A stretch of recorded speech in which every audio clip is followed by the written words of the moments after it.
jab, uppercut, leave you laid out on the floor. Try to duck and roll, hit and miss, now you counting stars. Should've practiced more, should've hit the mask, get out there more. Claim that you're the best. You gotta show me, son. Actions over words, baby boy. Is you real or what? Talking way too much, world come. Back sports, talking way too much, world come. Back sports, talking way too much, world come. Back sports,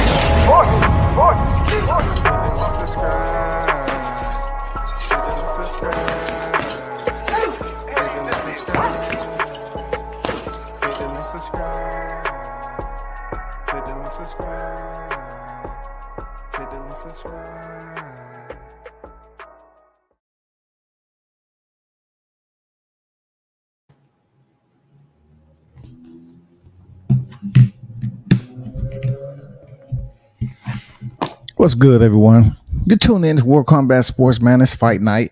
You already know what just went down. Hey, I said he was going down under 3. I ain't trying to be a mathematician, but I was off 3 rounds. You know what I'm saying? Give or take, I'm still good. I'm still good. Because it pretty much played itself out from the opening bell, y'all. Kell Brook defeats Amir Khan and pretty much retires him. Look, Kell Brook looked way better rehydrated than he did when he faced Crawford. Not when he faced Crawford, but outside of entering the ring. Well, I would say face Crawford once he entered the ring from the weigh-ins. You know what I'm saying? Probably a different nutrition, different weight class, of course. And Amir Khan just looked bad from the opening stanza, and it was nothing that Bomac could do. Bomac was pretty much giving him instructions, but Amir Khan, within his heart of hearts, understood what lied beneath. You know what I'm saying? When it came down to actually splitting the ropes and going in there and defeating Kell Brook, he wasn't confident. He wasn't sure that Kell Brook looked in shape. He looked like his conditioning was on point.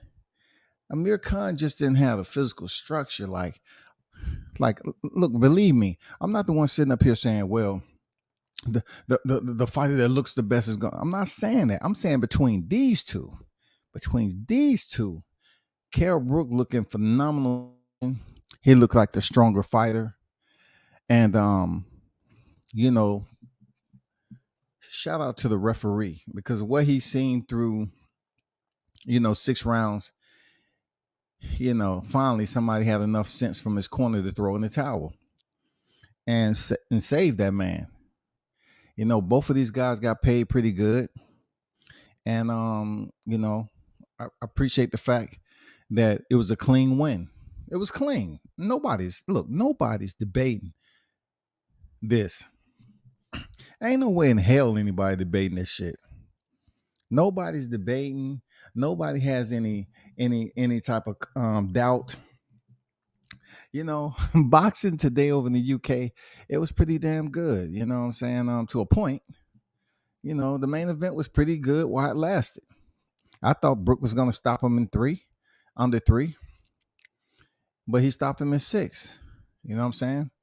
3 times 2 is 6. I was damn close, goddammit. Somebody give me a B+. I'll take an A- on that motherfucker. A-, shit. But tonight, man, is Knuckle Mania 2. I'm going to be covering that. Very, very good fight. Solid fights going on. You have Luis Baboon Palomino. Man, dude is a motherfucking animal. Him and Justin Gaethje has some all-out wars over there at WSOF. And when I tell you he's one of my favorite fighters, like being in the top 10 of favorite fighters who go in there and really throw down, the Baboon, he gives you that energy. I have no idea where this opponent came from that he's fighting tonight.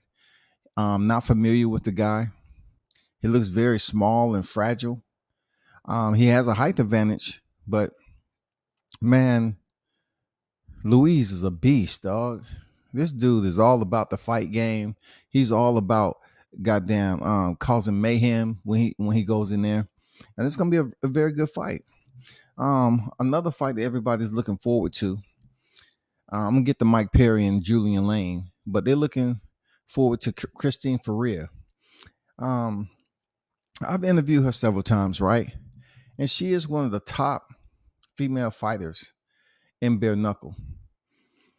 She pretty much was she was a former champion, the Police Gazette champion already, and then some things happened where she received the last minute opponent in Helen Peralta, and Helen ended up defeating her. Now it wasn't the fact that Helen Peralta was a better technically skilled bare knuckle fighter. It's just that she was wild. She had power. And you know what happened when you fight somebody that's wild and have power, you fight they fight, it usually end up, you're going through the storm.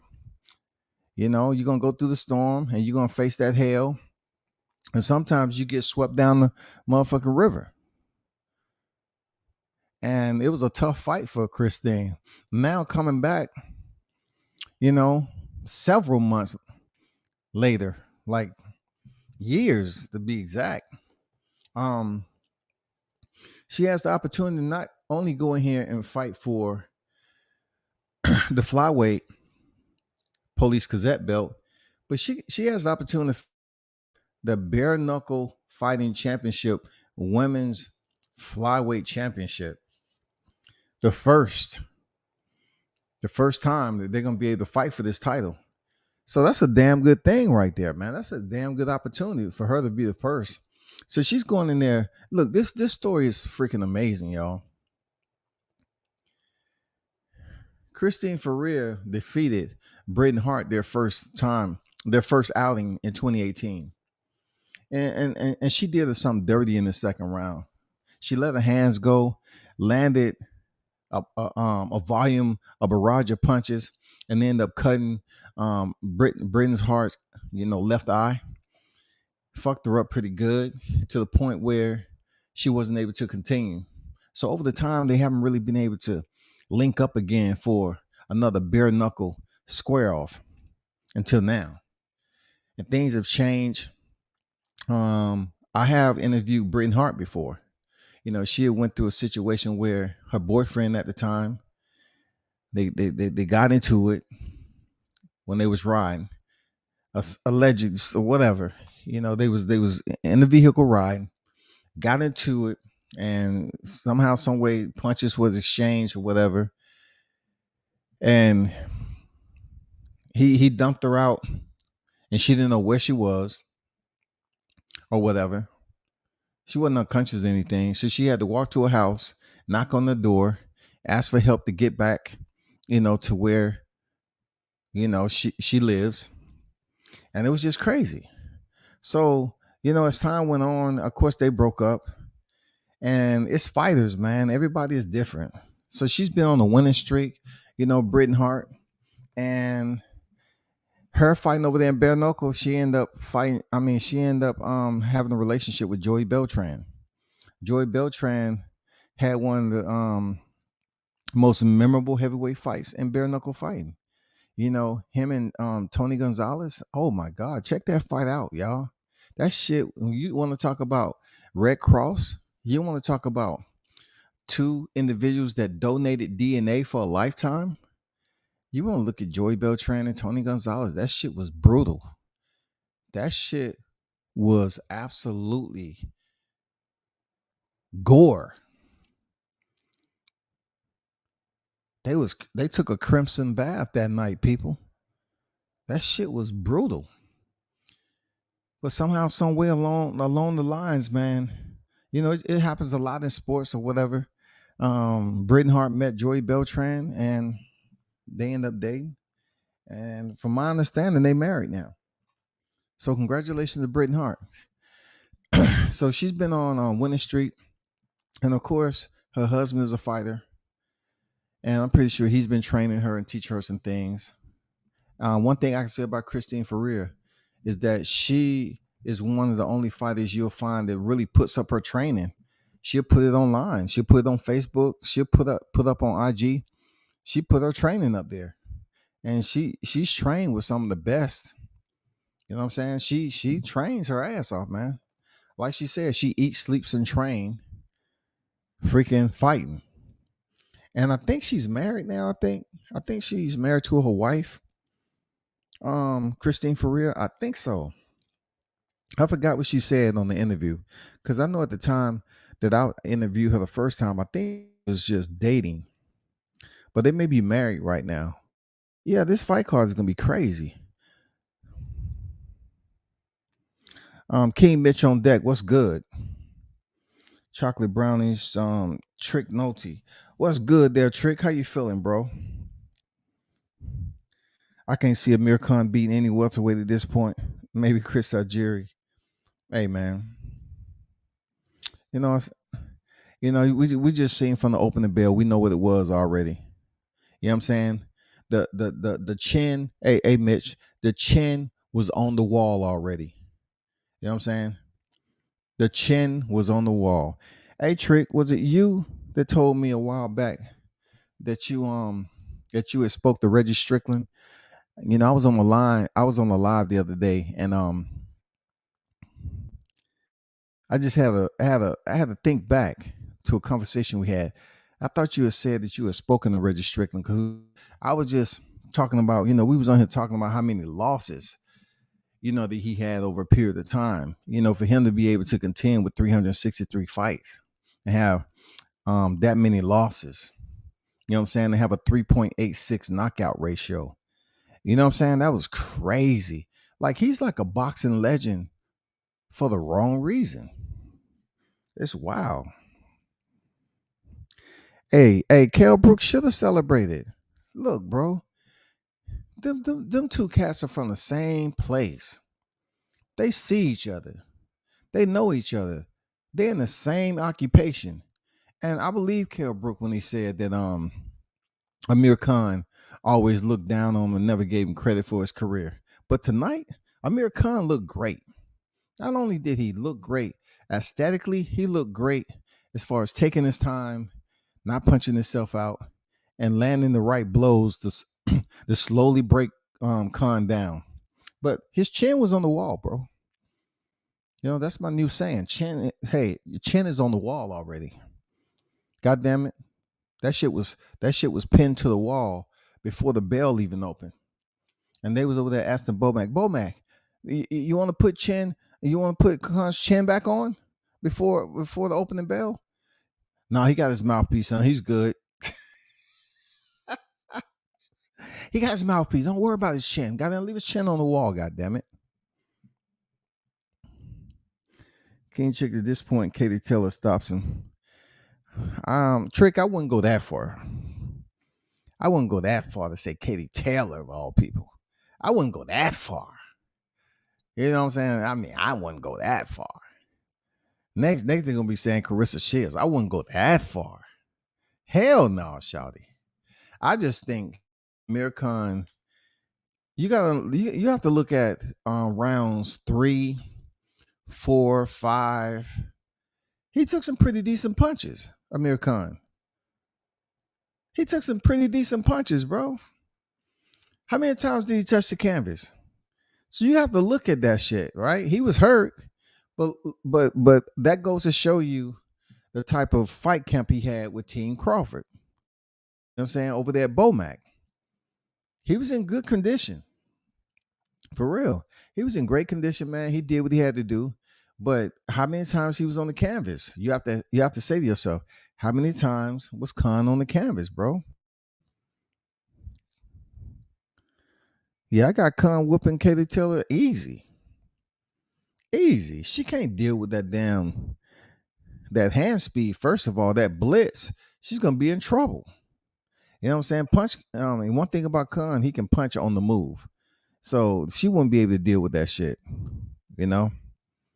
Yeah, Khan did get hurt by a jab, man. The start and open the round up, he was hurt by the jab.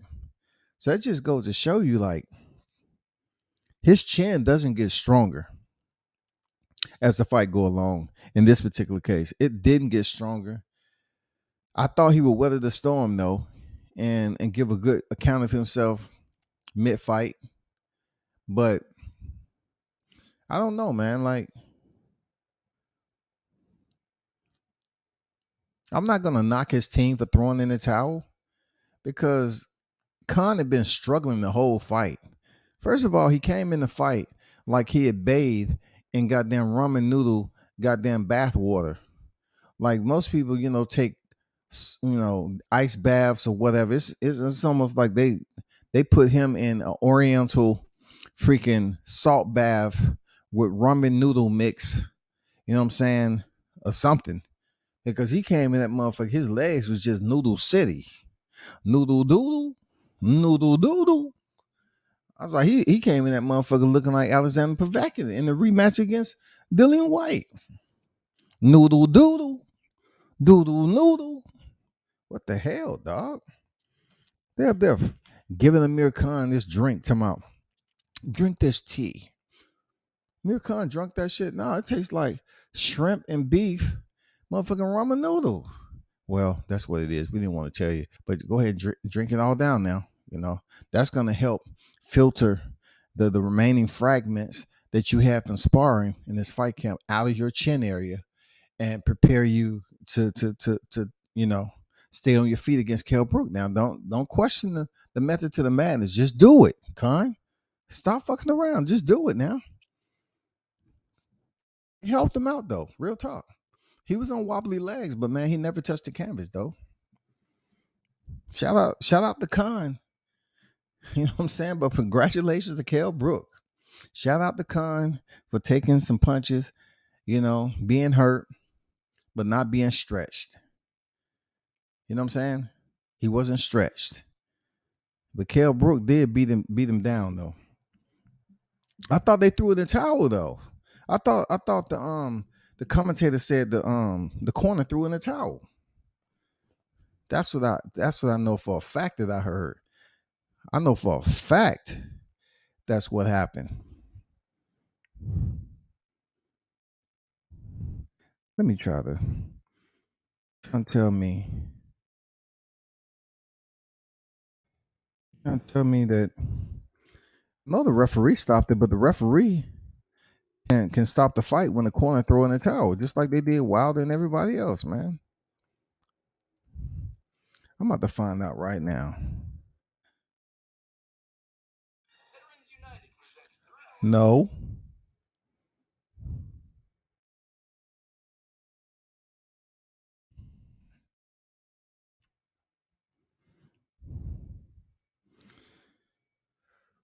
Let's see. Making hurt in spirit and several occasions before the referee stepped in and stopped the contest. So in this article, it said the referee did step in and stop the contest. So they pretty much left out the fact that if the corner actually stopped the fight, threw in the towel. That's probably the commentators messed that up because they said that they threw in the towel.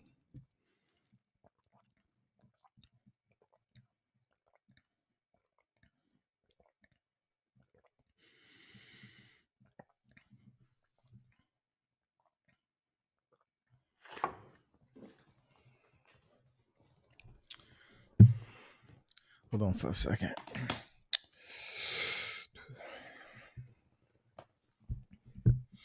That's crazy. Shout out to the Natasha Jonas, yeah, for sure. Shout out to that fight card in general. Hey, y'all tell me, don't the UK have some of the best ring entrance? For real, man. You feel like you part of something.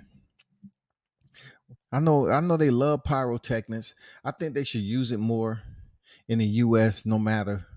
You know what I'm saying? Shorten up the well, they can't shorten up the ring walk, but just give a little bit more time for the fighter to just post up at the entrance, for the ring walk. I don't know, man. You get real hyped up and motivated for the ring walk in the UK. I said it about Joshua. I said it about a lot of fighters in the UK. That shit is just so exciting, man. You know what I'm saying? You feel like you about to actually go up there and fight on a big stage. You know what I'm saying? Thurman better cross the pond and fight Kell Brook for a nice non-threatening bag. I agree, Mitch. After what we seen tonight, yeah, Khan need to go over there and get that. I mean, not Khan, freaking Thurman. Yeah, Thurman. We'll watch that after the way Kell Brook looks tonight. Yeah, man, go over there and fight Kell Brook. Yeah, Keith Thurman versus Kell Brook, bro. Absolutely, go get that bag. That's if you can win, Thurman, and leave the ice cream alone. God damn it! I didn't see anything about a towel getting thrown. No, I wouldn't look. I think the commentator jumped the gun on that and pretty much was assuming that a towel was thrown in, or he might have said his corner better throw in the towel.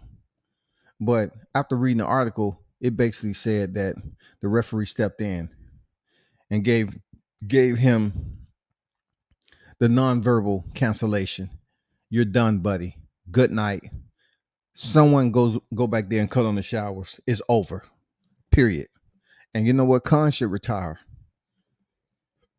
If you can't go to the best welterweight fight camp, the best welterweight, and top pound for pound, top 2 pound for pound in the world, if you can't go over there and do better than what you did against Kell Brook, you need to retire.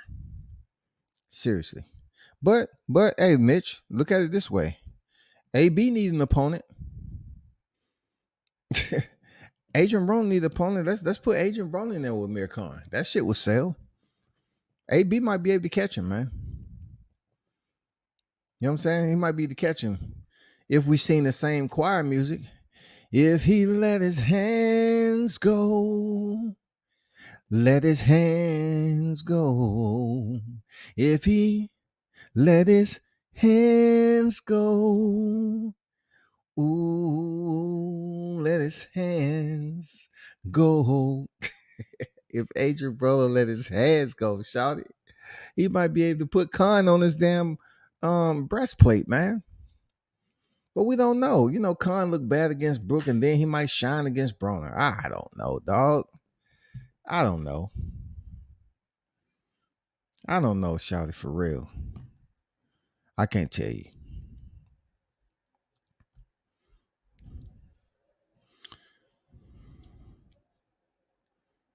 I said it before, tonight's fight.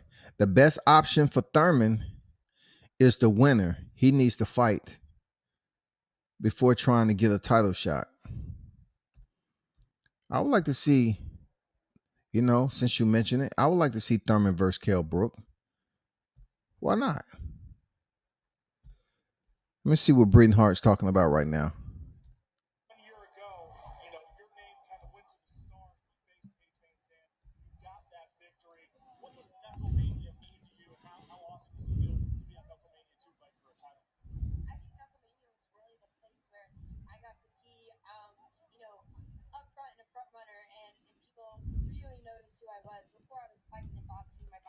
I have to be careful, when putting audio, because you have individuals that tune in just to shut down your stream, even with audio. Even though this is not on PPV, of course, sometimes it happens, man. People sit up here and then try to report your stream, but Britain Hart is in there giving her pre-fight. She's on the main card, so she's just giving her pre-fight interview, which is much better than the weigh-in interview because, the fighters weren't saying too much. They try to hype it up, but they have to do better. Bare Knuckle will do better, but they have to do better with the weigh-ins and everything. It's still a bit barstool type weigh-ins. You know what I'm saying? It's still Hooter type weigh-ins in my opinion, but they just need to do a little bit more, like get with, try to get a little bit of that UFC ceremonial type shit. But they will though. They're growing. And, shout out to David Feldman. David Feldman doing a lot over there. He's came a long ways, man. From Cheyenne, Wyoming. He's came a long ways. From just being, the first place that are sanctioned bare knuckle to now being able to fight in Biloxi, Florida, Mississippi. I said Biloxi, Mississippi. It's another place too. But yeah, man. They're doing big things on it. They really grown, man. It's gonna be a damn good card tonight. Real talk. That shit is gonna be fire. I don't know what else y'all gonna watch. Y'all got to stop through WCS because you got Bellator card and you got bare knuckle fighting, man. You got Knuckle Mania, Knuckle Mania 2. You have 2 championship fights on the card. So yeah, man, you know what it is. I only include Broner in presumed fights for comedic purpose only. Man, we have to try to get Broner to face Amir Khan, dog. Broner needs a win and he needs a knockout. I think he can get that knockout if he let his hands go. If he let his hands go. That's the anthem for Broner. If he let his hands go. If he ain't willing to let his hands go, then there's no need for him to take that Khan fight. And I don't think Khan gonna come back. I don't think Khan will come back, man. I tell people all the time when I was on Fight Week, right?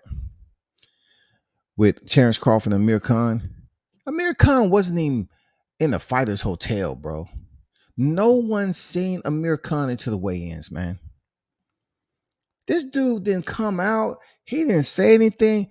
Look, I think Amir Khan has been a nervous individual a long time because he suffers from that flash, that PTSD from being knocked out. Amir Khan, man, he's not a happy fighter, bro. Real talk. He put on the front up there, doing Fight Week, talking that shit to Kell Brook. But I'm going to tell you, man. I think Khan would be a happier person. Seriously, I think he'd be a happier person if he retire. Because that man didn't show up around the hotel at all. Crawford's up there walking around, once again, wrestling with his people. I remember being out on the streets of New York. Crawford was right there standing next to me, man. He was looking into the window, fucking around with somebody. He was right there, And I wasn't saying nothing to him. I was just chilling. I was trying to check out and see what females was running by. You know what I'm saying? That's what you do in the bachelor life. I don't mean to make nobody feel a certain way about the relationship they're in, but I'm just telling you about me. You know what I'm saying? My eyeballs, I was just trying to see what was that, the NYC. Yeah. Okay. Don't get in trouble now. You know what I'm saying? I ain't trying to ruin no households, thinking, how women think these days. You trying to get my husband to do dirt. No, I was just pretty much let you know what I was doing. You know what I'm saying? But yeah, Amir Khan never showed his face at the Fighters Hotel. None of that shit, bro. I think he's been scared for a long time. I ain't gonna lie. But this was a bad performance on Amir Khan. And for health purposes, even though he still has consistency with putting sentences together, I think he should retire. He needs to get the hell up out of fighting. Kell Brook has about 2 good fights still in him. Like, his body is still responding. Whoever did his nutrition this fight was on point. Like, his rehydration, his muscle definition, the fullness of it, that let me know his muscle bellies was holding water the right way. It's an art to it. It's an art to rehydration. It's an art to it. Not everybody has the same anatomy, but you can see Khan, obviously, his physique looked more healthier than Khan. I know they was Khan's body look old. They was right. Because internally we don't know what's going on. But Khan, he looked a little soft. He didn't look as conditioned as I thought. And even though he was blitzing Kell Brook at times with 3 to 4 punch combinations sometime, they wasn't hitting the mark. His obviously his speed was much slower than we used to seeing. You know what I'm saying? The clutch was sticking a little bit on Amir Khan. And it showed. You know what I'm saying? So I think the referee did what he should have did, because Amir Khan was heading for an intersection when the light was already red and he was about to get T-boned. You know what I'm saying? It was only a matter of time. So what the referee did was pull them over on the emergency exit, on the emergency lane, and just told him, hey, check this out. I want you to relax, breathe. I don't want you to go any further. Just chill, because what you're gonna experience up there at that intersection is gonna change your life. All right. So I just want you to take some time and then take the next exit and get the fuck off this freeway. You understand this, Amir Khan? I want you to take the business route home, and get off this highway, because you about to cause trouble, dog. You know what I'm saying? Just relax. Boxing is over for you. Just take it on home, take the long way home, relax, think about this, and you'll live to see another day, man. Fuck it. Free Hoover on deck. What's good with you? Man, shout out to my boy, Big Dog, UGK on deck. Showtime Shot News, man. Hey, and great interview with Regis today, man. Y'all check out Showtime's interview with Regis Prograis today, man. He has a fight upcoming on the horizon. So of course he signed with Probella.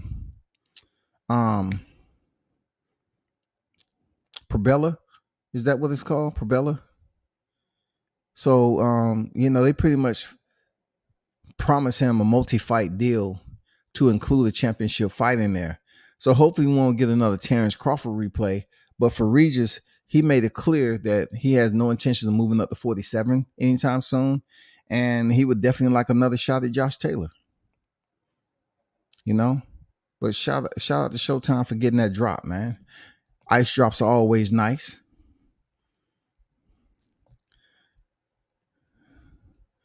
Hold on for a second. I need to bring up this PPV right. I need to bring up this Knuckle Mania right quick, people. Y'all hold tight. I'm gonna get back to the chat. Y'all just hold tight, shawty. For real.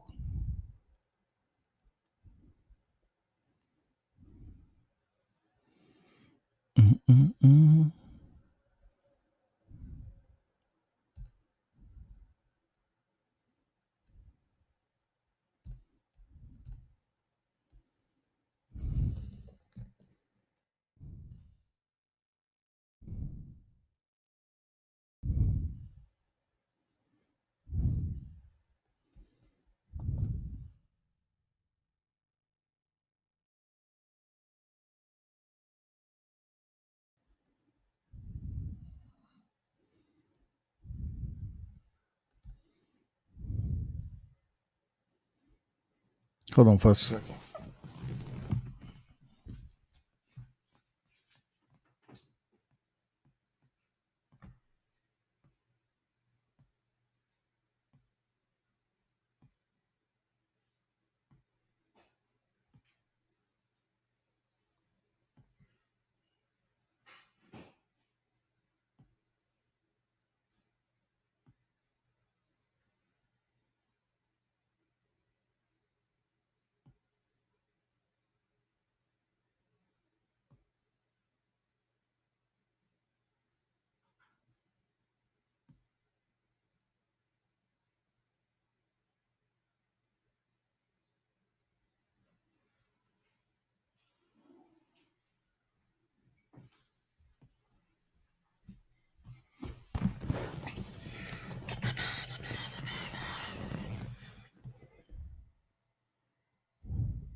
It's always issues, bro.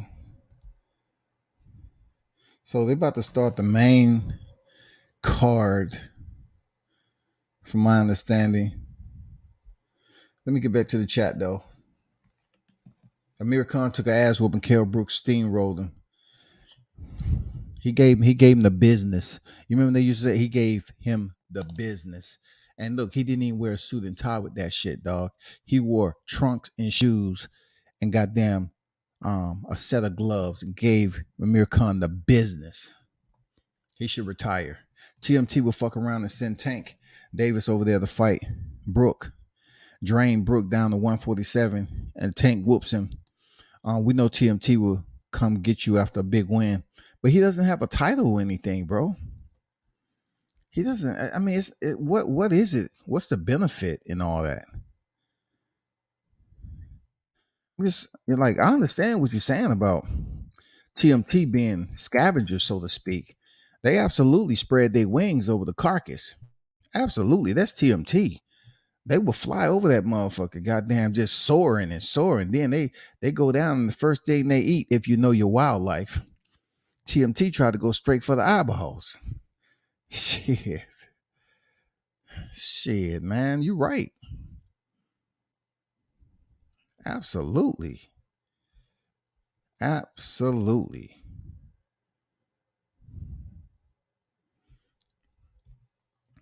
Brook is back with the sweat drinker Engel. That went over my head. I ain't gonna lie. There's a lot of shit I understand, but I didn't get that. You can explain a little bit more. I'm not sure. Free Hoover on deck, man. What's good? At WCS salute, brother. Salute to you, there, Free Hoover. Khan looking flabby. Yeah, he was looking soft, bro. He was looking soft. He was looking like Keith Thurman. You know what I'm saying? In his fight with Pacquiao, he was looking a little soft. They said the fight was more washed up than Carmelo Anthony. Damn. Man, why y'all going in on Canelo, dog? Y'all don't have faith that he might get it done over there in LA?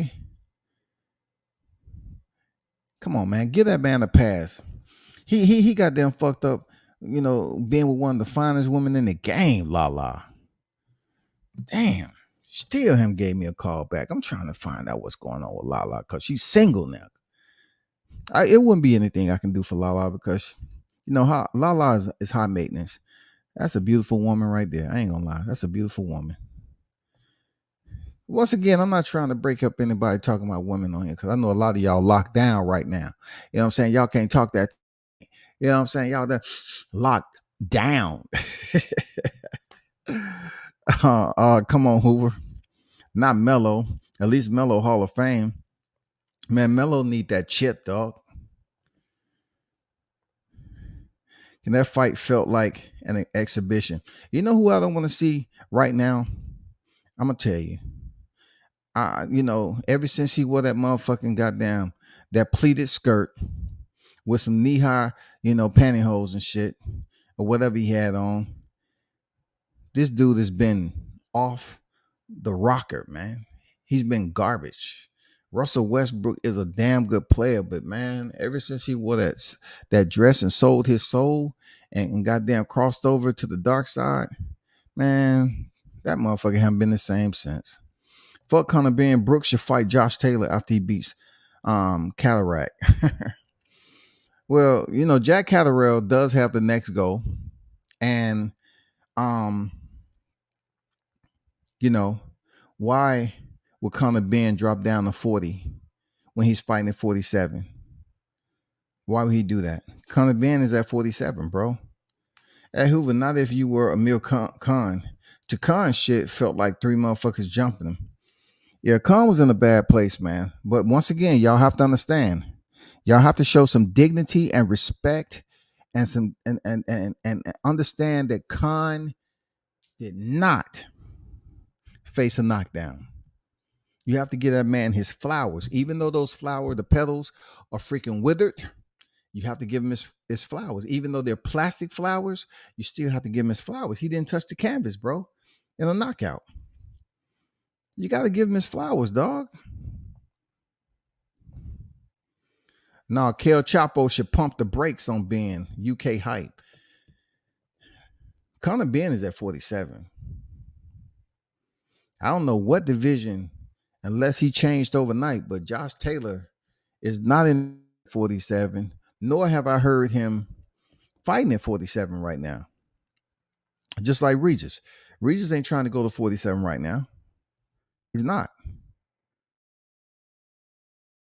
And I dropped the link, man. Y'all, look, I'm still trying to wait. Let me see if it's on yet. I got to pay attention. They were just counting this shit down, bro.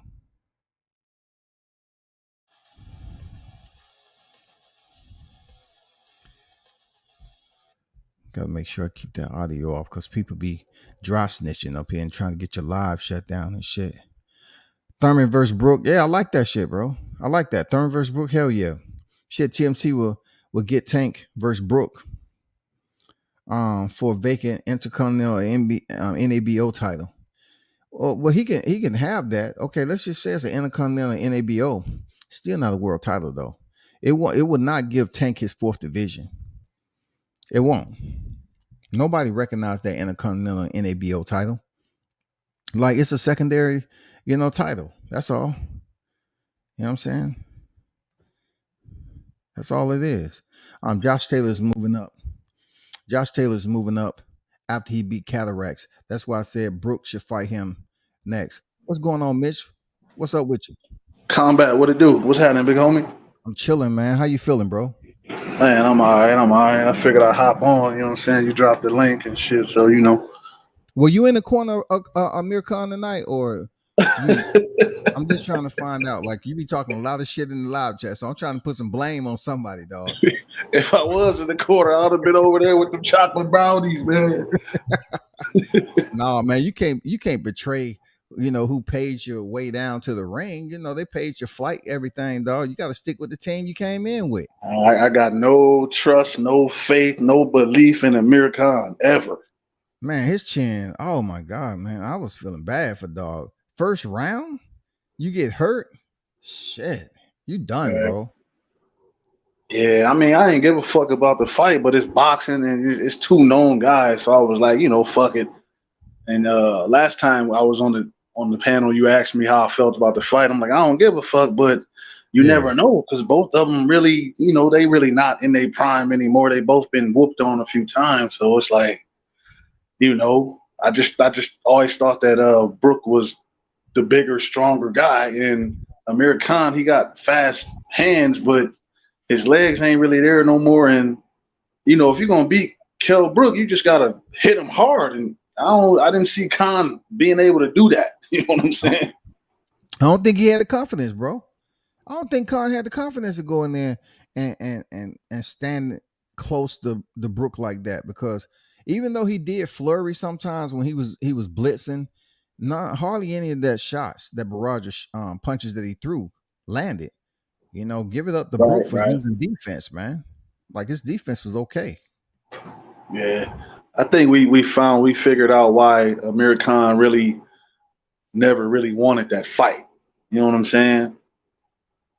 I think he just felt like Brook was always just a little too big, and it was Khan was looking at it like, man, I could go get beat by somebody else. You know what I'm saying? A real U.S. fighter, than to get beat by this motherfucker. You know what I'm saying? You think if let's just say he would have fought Keith Thurman on the return, you think it would have been any different? You think Keith Thurman could have knocked him out? Thurman facing Brook. I mean Thurman facing Amir Khan on the return. Yeah. I think so. Oh, you think Thurman would have stopped him? Yeah, because it was his left hand was doing damage, and Khan was getting hit with Brook's left hand. You know what I'm saying? So I figured, he probably would have at least touched the canvas just because off of Thurman's sheer power. But again, Thurman had Barrios hurt a couple times. I think Barrios has a better chin and is a little tougher than Amir Khan, but Thurman had Barrios hurt and really didn't push on. If Thurman pushed up on Barrios the way Brook pushed up on Khan, he probably could have got the job done. You know what I'm saying? Yeah. But I feel like once Brook saw that, oh shit, he still ain't shit. Oh, I'm gonna get him out of here. I'm screaming at the TV like, stop headhunting Brook. Goddamn, like go to the body a little bit, man. But goddamn it, he in there with Amir Khan. Why not headhunt? Shit. Because he could have opened up that clean. That's headhunting season, bro. Oh, but I wanted him to open up that clean shot and put that boy down. Like, you know what I'm saying? Yeah. Put him out. But I mean, he did the job. Shouts to Kell Brook, man. Shit, he looked good. You know what I mean? People who don't really know the game is looking like Kell Brook's back, but he ain't. No, that wasn't Amir Khan. You know what I'm saying? Yeah, that was Amir Khan. Plus, if he was to face Thurman, I say 50-50. I couldn't go no higher than that for one fighter. I couldn't say either way for Kell or Thurman that is any more than 50-50 fight. That's if Kell Brook. That's if Kell Brook comes in the condition that he did. You know what I'm saying? That's Tonight. fucked up, man. That's bad for Thurman. Like, you know what I'm saying? Saying Thurman is a 50-50 fight with Kell Brook right now is fucked up. I'm just saying, man. What I mean, look, you're talking about Keith Thurman going the distance with a junior welterweight who just came off a knockout loss. You know what I'm saying? Just came off a knockout loss to Javante, who's truly like a 130 pounder.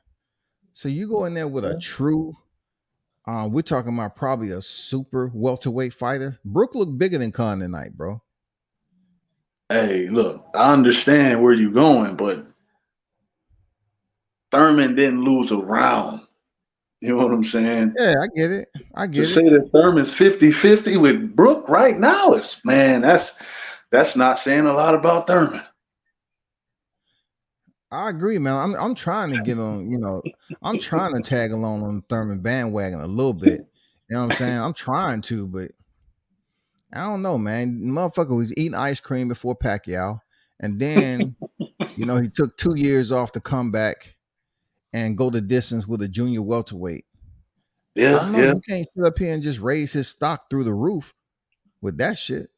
I'm just looking at the Kell Brook that we've been seeing, and he ain't been shit. Like, you know what I'm saying? Like, I can't say that's a 50-50 fight. I would say if you would have told me that it's 50-50 whether Thurman stops him, then I would be like, okay. But if you talking about a fight, I think Thurman's gonna beat him 7 days out of the week. You know what I'm saying? Dang. But I don't think it's a 50-50. It might be a slightly lower chance if Thurman could stop him or knock him out, because he should have stopped, Barrios. But Barrios hasn't taken the amount of punishment that Kell Brook has, with the GGG, Spence, and then gathering himself and then going in with Crawford and getting fucking.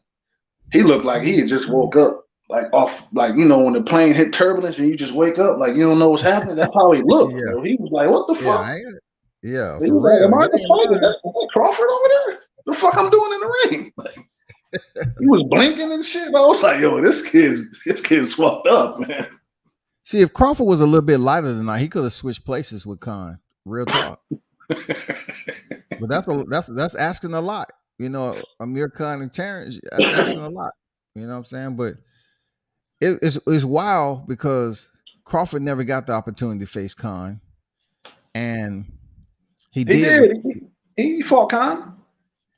No, I'm talking about in a fight like this, a competitive fight. Oh, you didn't let me finish, big dog. You didn't let me finish, big dog. All he never had the opportunity to face Khan in a competitive motherfucking fight. There, Mitch. Like the motherfucker quit, dog. I was at the fight. He quit. No, he quit. He got hit on the thigh. It was a low blow, but it wasn't a low blow. It wasn't like a Ric Flair. You know what I'm saying? Yeah, like the fight between him and Crawford wasn't even competitive like tonight. Like, yeah. Look, Amir Khan, he was hurt, but in spurts he kept fighting. He did what he had to do. He swept the outside, used his foot, his wheels. Kept moving, kept sweeping. Doing what he had to do. Yeah. But his fight with Crawford, he quit, bro. He didn't quit against Kell Brook, in my opinion. Even though he was getting handled, he didn't quit tonight. Hey, you know what? Like you were saying earlier in the live, Brook is not the strongest, most powerful guy, but he was throwing some shit, and Khan was like, "Shit, all right, I'm gonna take it. I don't like it. Yeah. I'm gonna take it." You know what I'm saying? And he didn't go down. He got Bambi legs a couple times, but he didn't go down. And so it was like, man, shit. Knowing who Amir Khan is, it was like, you give him a little bit of credit. Like, shit, damn, he didn't get knocked down. He looked like I felt like he didn't really want to get like fully embarrassed by Brook. Like he didn't mind getting embarrassed by Crawford, and that's my dilemma. I'm like, why you didn't? I mean, you make a good point. Like, why he didn't mind though? Because he didn't have a competitive fight with Crawford. He just quit. Why? Like, why would you want to try to go all out with Kell Brook, but yet you quit against Crawford. I mean, I don't get it, bro. Like he looked worse against Crawford than he did against Kell Brook tonight, in my opinion. You know what I'm saying? I think he did, bro. I think he looked worse by quitting, refusing to turn around and face Crawford, and then at the press conference, Crawford asked him, "So I hit you in the nuts, right? You trying to say I hit?" You know what I'm saying? He's checking this motherfucker in front of cameras and shit. And Khan just looked like he didn't have no confidence, bro. Yeah. I mean, that's a big part of, like, people say, you know, Crawford, he never really got a chance to really fight a lot of the competition at welterweight. And, you know, that Amir Khan fight was supposed to be like, I'm not saying it was supposed to be competitive, but it was supposed to be one of those names. And Correct. when it happened the way it happened, it was like, damn, it was just so lackluster the way it ended and the way he quit. Tell me about it. It was just like, damn, you can't even really say Crawford. I mean, yeah, making a nigga quit is a big time thing, but it's like you didn't really get nothing from that fight. It was so underwhelming. You know what I mean? And that was a good name. Khan has always been a good name. Yeah, I mean, that's his saving grace right there, bro. Khan name, Amir Khan. Like when people say Amir Khan, yeah, you know, some people would just ignore the fact that he's been flatlined several times, but yet they'll still give him credit. There's like Amir Khan still got it, you know, he got fast hands, he a good boxer. But when I saw him fight Crawford, I was like, this dude is fearful. And then not only was he fearful, he returned back to Crawford's team to face Kell Brook because it was something in that he had to get over. He had to get over his fears, bro. Yo, the nigga came out to Shaka Khan, man. I was like, what the fuck is this shit, man? No, he came out to the same song Crawford came out to. I know. I'm like, what is that, bro? This nigga want to be UK Crawford, bro. Hey, man, I love, look, Mitch, I love the fact he came out to Amir Khan because, look, the first time I seen her in person, bro, like it was maybe 6 years ago, 6 or 7 years ago or something like that. She still looked great for her age. So I rocks with Shaka Khan, period. Shaka Khan, no disrespect, man. She got a mouth on her, bro. She mean a mouth on her. She got a mouth, man. We cut some motherfuckers out, you mean? No. I'm talking about her mouth looks like she could do some things, but I'm gonna leave it at that. You know what I'm saying? I'm gonna leave it at that. Man, absolutely. Absolutely, bro. Absolutely, man. No disrespect to the legend. That's Shaka Khan, man. You know, he felt the need to say, okay, I'm gonna go out here to the same thing Crawford came out with. So I don't know. It was a lot of shit that he was just trying to assure himself about that didn't work out. You know, he lacks heart right now. He lacks confidence, and he showed a little bit of it tonight. But man, you can tell he was just fucked up, dog. But man, a hell of a poker face in all the media shit though. Oh like, yeah, hell yeah. The media shit, like, you know what I'm saying? Like I was like, oh shit. And when I'm watching him come in, I'm watching Kell Brook walk to the ring. Kell Brook got that scary look in his face, like he looked like he's a little nervous, but maybe he was just, you know, had that pent up shit in him. He was ready to go, but he just I thought Kell Brook looked like he was ready to go, bro. For real, I thought when he walked out to the ring, I thought, man, Kell Brook looks like he's zoned in, man. Yeah, Brook be looking weird as fuck to me sometimes, man. He does, man. That's a funny dude, man. You know, niggas lose that weight and you get to see the muscles in their faces and shit. Like, that should be looking weird, man. Yo, man. The way he lost the. Go ahead. What'd you say? No, go ahead, man. Did you see Natasha Jonas? I saw part of it, man. I saw part of it. Man, she came out and hit that girl with a 1-2, and she didn't see the 1 or the 2, and the 2 fucked her up, man. How many rounds did it last? I think I only saw the opening part. I had to take care of something. How long did it go? I can't remember, but I think it was either the first round or the second round, man. It was the second round because she dropped her in the first with the little 1-2, and it was like 10 seconds left. And this is why I like the UK, even though it's some dirty shit going on. It was 10 seconds left, right? The ref told her, you know, give me your hands, put your hands up, let me see how you're doing. And then Natasha whooped on her for at least another 15 seconds, man. And then they went to the next round. You know what I'm saying? So they stopped the clock or doghouse rules her.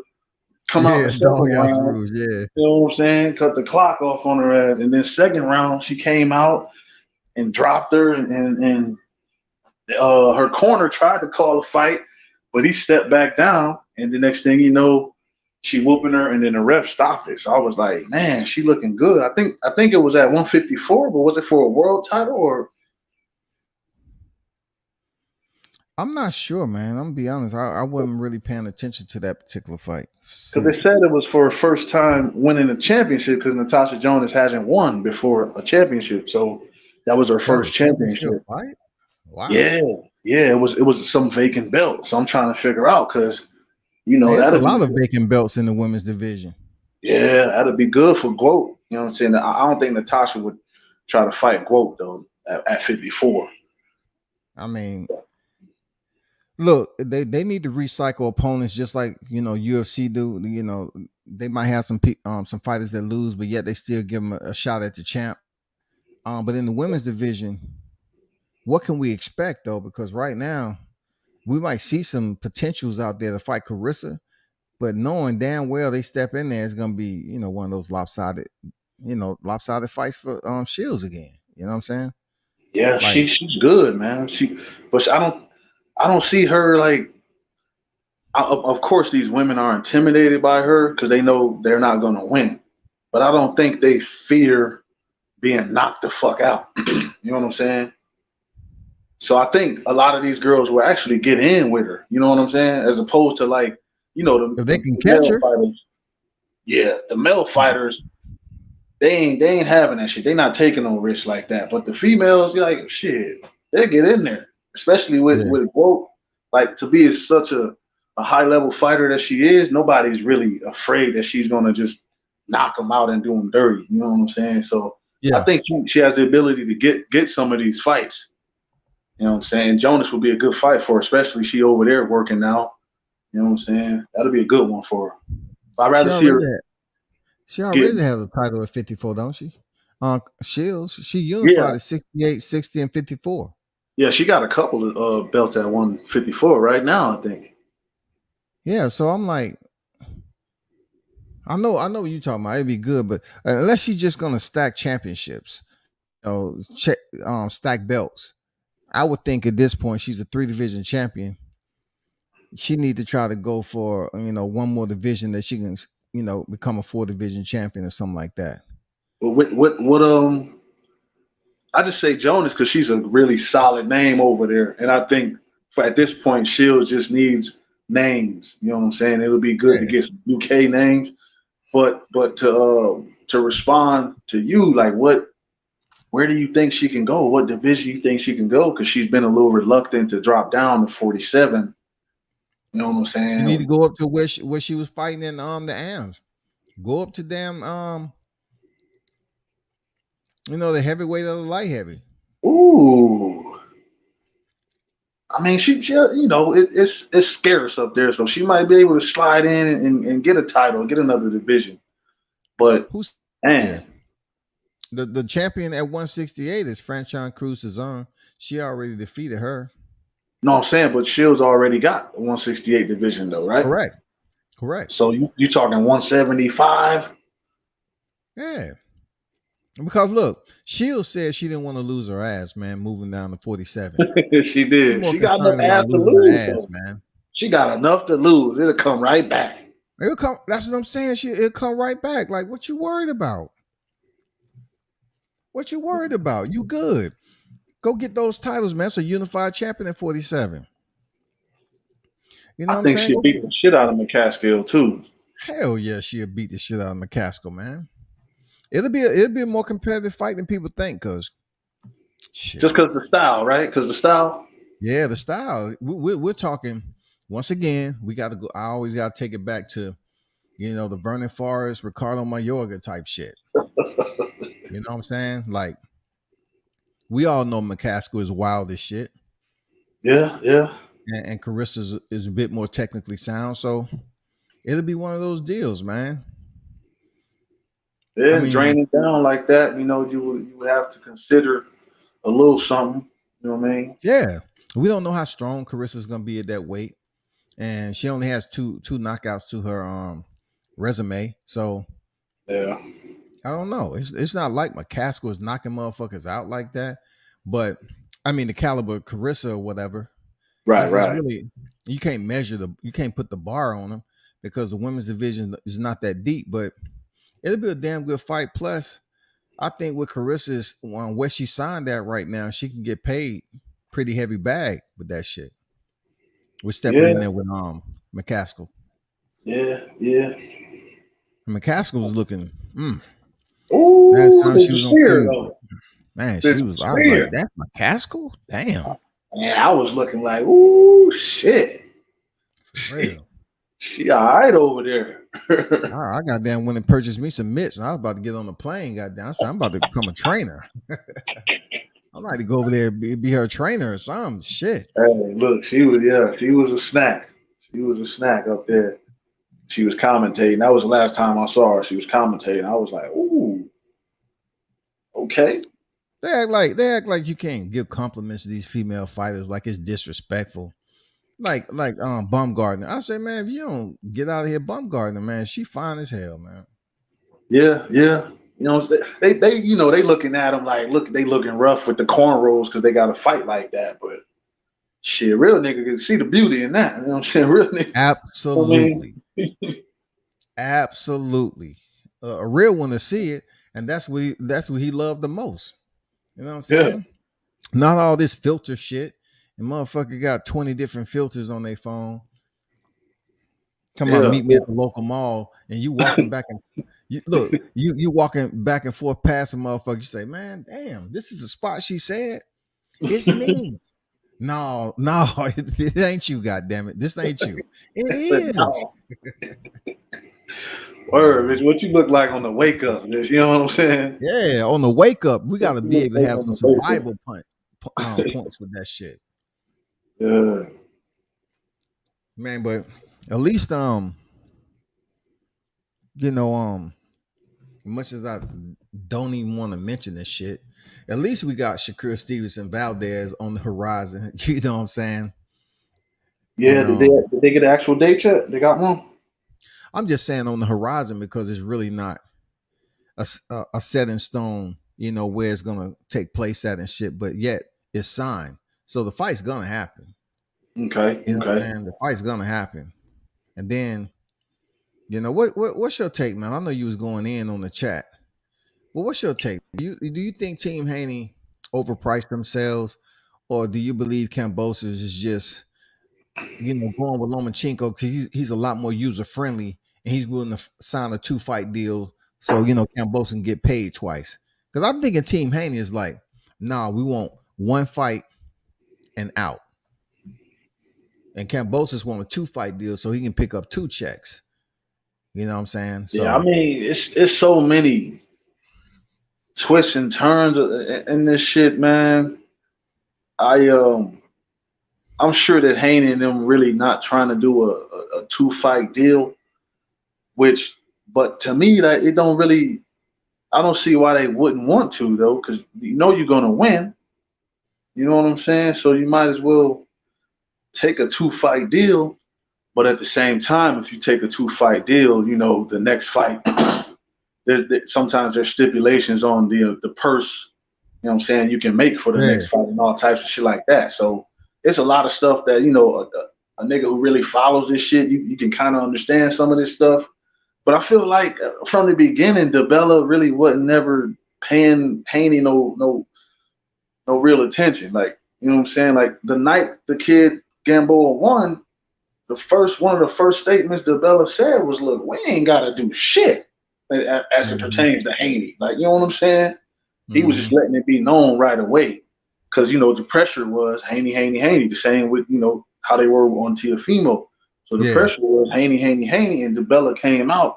And when he came out like that, so strong, I'm like, they don't give a fuck about Haney. They really don't want to fight Haney. And DeBella is, he agrees ball, man. So he trying to look for however he can get as many fights out of Gambosos, if he could get him signed somewhere to some type of network or what, I'm not sure what they're trying to work out. But I know that Haney just wasn't the way they ever wanted to go in the first place. I mean, Gambosos maybe was like, shit, I don't give a fuck. I'll fight Haney. You know what I'm saying? Because coming into the Don't Tio do fight, that. Don't do that. Don't do that, Mitch, hey, man. look, let me, I know, Don't I do feel that, you. dog. I feel you. I feel you.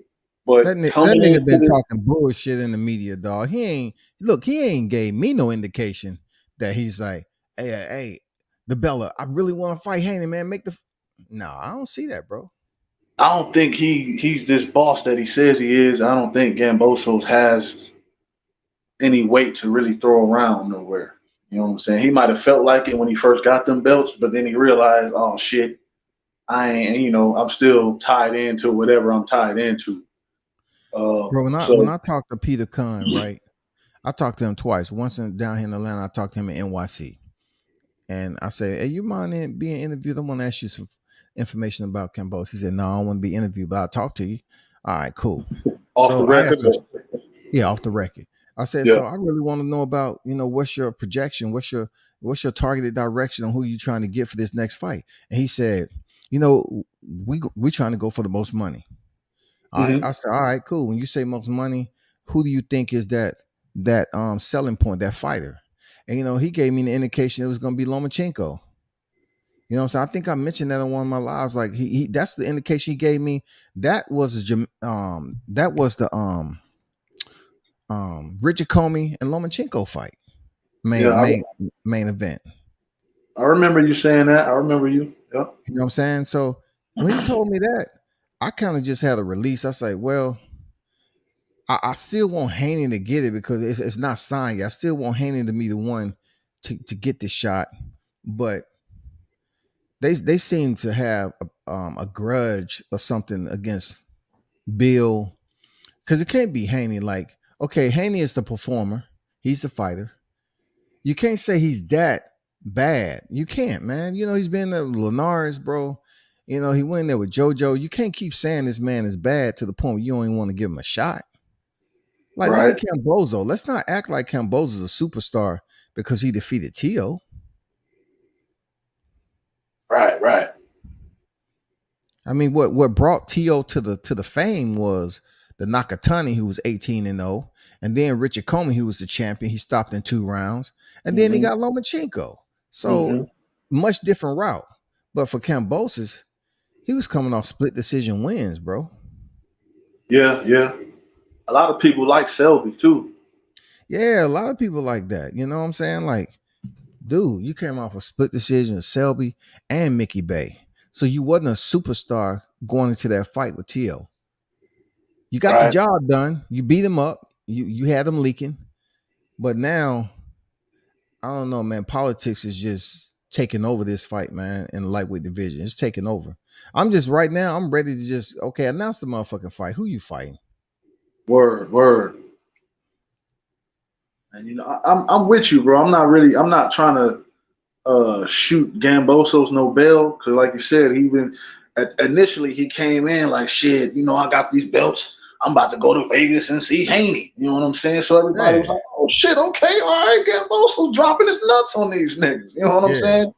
And then Yeah. it's been wishy-washy shit ever since. But I like the way that he came in and he had some belief in himself. You know what I'm saying? He showed some real resolve against Tio. That shit was impressive. Even though people say, let Bob tell it, Tio fucking esophagus exploded and all this whole other shit. Like, you know what I'm saying? He had to get esophagus replacement and shit. Yeah, you know what I'm saying? He got an elephant stepping on his chest and shit while he's trying to breathe and all of this shit. And I understand, but in watching that fight, I'm like, shit, Gambosos, that's a motherfucker who trying to win out there. You know what I'm saying? I don't give a fuck like if we like him or not. That little motherfucker out there trying to win. He trying to do his shit. And so I give him Yeah, some credit. he can scrap. Cambosis can scrap, but You know what I'm saying? I mean, And I'm looking at it like Tio. I know Tio, man. Like Tio wasn't 100%, and then I do believe he had some health issues going on, yeah, but yet I look at the way Kambosos lit him up in the first round, but Tio just fell back on his glove and got up. But yet Tio was able to earn a knockdown that was much worse than the one Kambosos had in the first. In the So 10th round, was it 10? yeah, Yeah. it wasn't like he was just stunting on Tio. I mean, he got off, but nah, bro. Like, nah.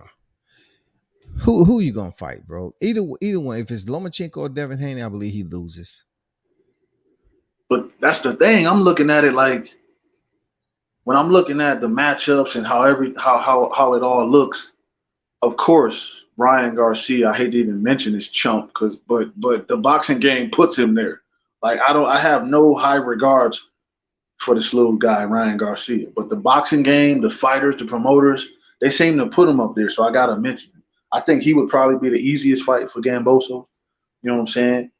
But aside from that, if you're talking Loma, Tank, Haney, I think Haney would be the least amount of threat than all of them. So I'm really like, why won't you fight Haney? He got the belt. You know what I'm saying? You can stop all that talk about the undisputed and the real undisputed and all of that stuff. You can nip that in the bud. Haney's also an up and coming undefeated fighter who's held in really high regards by everybody. So it's not like you're getting a great fight out of the kid. People want to see it. And I'm looking like Lomachenko just gonna outbox the shit out of you. Like, you know what I'm saying? And Tank is gonna stop you. So I'm like, why not fight Haney? I I agree with what you're saying, because you look at them, the lack of power and everything, but yet the way he looked with JoJo, it was moments where we was waiting on freaking Devin Haney to take off on JoJo, and it never happened. So when it comes to Kambosos, we all know Kambosos from, just him being in there with Tio. His aggression level is a bit more than I'm saying, his aggression level is gonna be a bit more than JoJo. So we'd like to see how Devin Haney, handles the pressure. But then again, you have to look at, like, Haney could potentially make it a boring ass fight, bro. He can just sit up there and pop the jab, move around, and put rounds away and get the titles and say, I don't give a fuck what y'all think. I won. I'm serious. That's how I see Devin Haney fight playing out, bro. I see him making it boring. I see him being technically sound, boxing, and not really trying to entertain the crowd, just doing enough to get the belts. And if it go to the judges' scorecard, he get the victory. Yeah, but I think there's more chance of Gamboso looking more impressive, even in the L, versus Haney. You know what I'm saying? Because he likes to trade. And Haney, his new style is, well, not his new style, but as of late, he don't mind letting you get a few punches off. Right. You know what I'm saying? So that's the chance. I'm looking at Gamboso. It's like you could possibly do a little something. You know what I'm saying? Even though, for the most, like you said, Haney probably gonna keep that stick on him, and that's gonna be it. But I'm looking at Loma, like, if Loma warm up on you, because you're not as big as T.O., you're not as powerful as T.O., you're not as strong as T.O., you know what I'm saying? Those are the main reasons Loma didn't want to do shit in the 6 rounds. I don't give a fuck about that shoulder, because he showed me 6 through 12 that he could do something. I'm talking about Loma in the T.O. fight. You know what I'm saying? So it wasn't the shoulder. It was, goddamn, this kid is strong and he's fresh. If I get hit with that shit now, I'm gonna look like Homie. You know what I'm saying? So that was the reason Loma was reluctant. And so I'm looking at Gamboso's like, Loma ain't looking at you like he was looking at Tio, my friend. He gonna get off on you. You know what I'm saying? Gonna get off on you for real. He gonna embarrass you. He gonna start switching them angles, and then you're gonna be in there trying to box and trying to trade with him, and it ain't gonna work out for you at all. You know what I'm saying? And so Loma might come in there looking like he did against Nakatani, man. Shit, that motherfucker might look rejuvenated, everything rebuilt, refreshed, all that shit when he go in there and face Kambosos. He make that shit look easy. Yeah, and so I'm just looking like Haney. He got the belt. But to answer the question you asked me earlier, like, what do I think about this whole thing? Like, man, I hate to be on some conspiracy type shit, but it's like somebody lying because they say they sent Eddie the offer and Eddie sent back some bullshit, and then Mm-hmm. Bill I and agree. Devin like we ain't hold up, we didn't see anything, we didn't send anything, we're not even too sure what the fuck you talking about. So Mm-hmm. I'm looking at that like, damn, is it really on some pressure from the zone to kind of get Eddie to kind of fuck it up a little bit so they can actually get the bullshit Ryan Garcia fight down the line? Or is it just that the offer is just that much better from Top Rank, which I can't even see that being the case.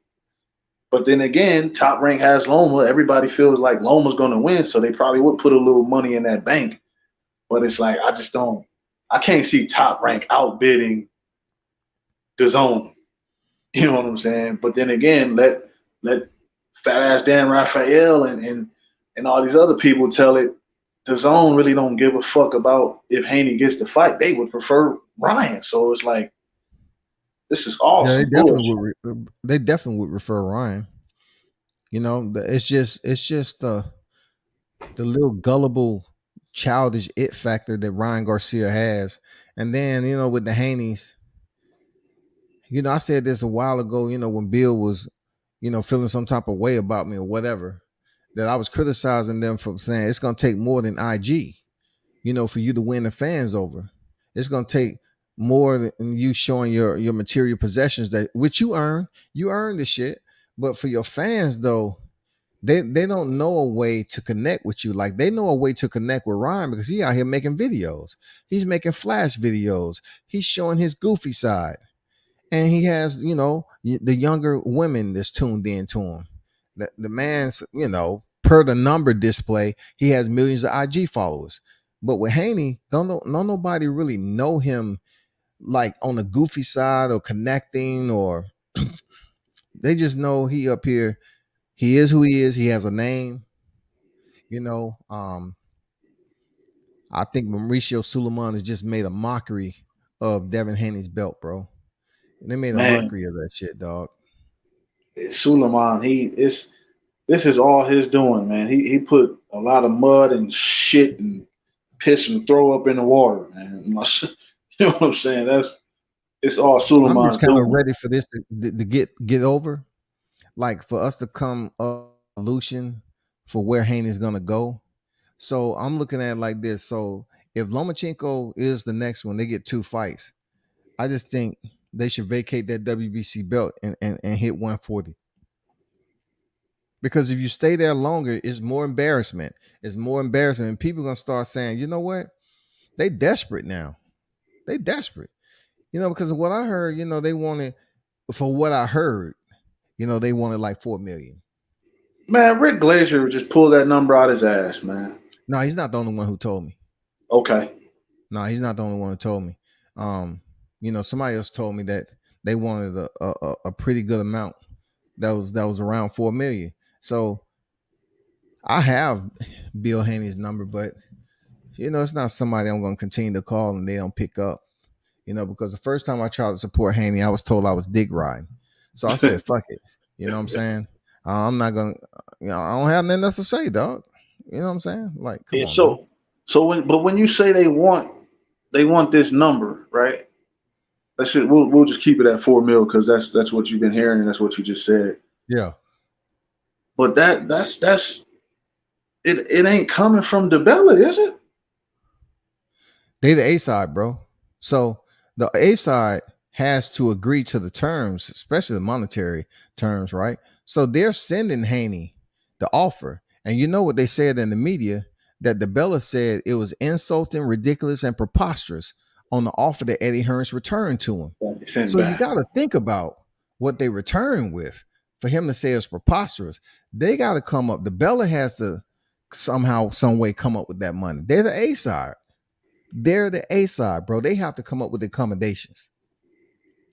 So if they're coming back to my 4 mil, DeBella, I know his number wasn't even nowhere close to 4 million for Haney. Yeah. I know I can assume that. Like There's no way his shit was. I mean, he's trying to get the most money for Cambosis, man. Cambosis ain't never made no 4 million. Not even close. He ain't made 2 yet. Yeah, like so if we the A side, how the B side gonna come here and request 4 million because of your name?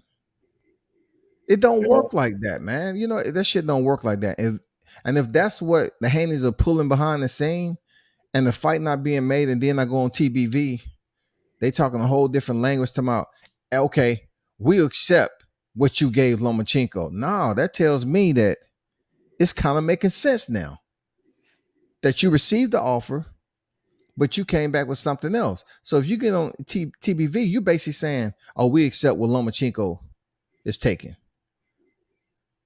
Yeah, I mean, Bill is, he'll get on there and he'll speak, and he's gotten better at doing what he do for his boy, and it's all commendable. But I'm looking like he just trying to do whatever. You know what I'm saying? Whenever you hear a guy like that say, "We'll take whatever y'all giving Loma," it's like I understand you saying that so you could let the audience know and everybody know that you're willing to take a little less than whatever they're giving Loma, and y'all really want this fight. We know y'all want the fight. You ain't got to convince us.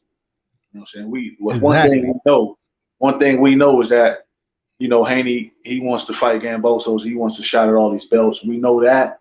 I know there's some people out here who be like, oh, Bill's protecting him. And I don't think that's the case. I think this young man wants to fight and they want to get him to fights.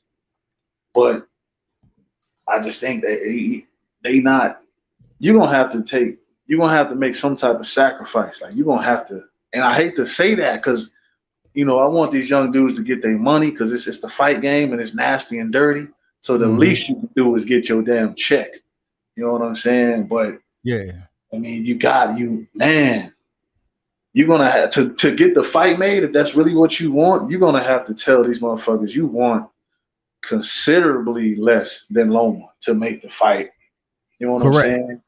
And that's a tough place to put them in. If you've been getting if your last check was 3 million, I'm just estimating here, but if your last check was 3 million, you know what I'm saying? You've been gradually climbing up to get to that point. The worst thing you could do is take a big fight like this for 1.5. You know what I'm saying? Yeah. I understand that. I totally understand it. But that might look, he can recoup that. Like I said before, he can recoup what he really wants to make in this first fight if he takes the lower amount, and then if it's a 2-fight deal, he win the titles. He can get a little bit closer to what you know what I'm saying? He can get a little bit closer, bro. I understand. Chad, what's good, bro? It's just a tough place. Chad. Yes, sir. How y'all doing, fellas? Hey, what's good, man? Welcome to the panel, bro. What's up, man? I hope it's not too loud. Like, I'm on the road, but man, I wanted to kind of chime in on this Devin Haney thing, man.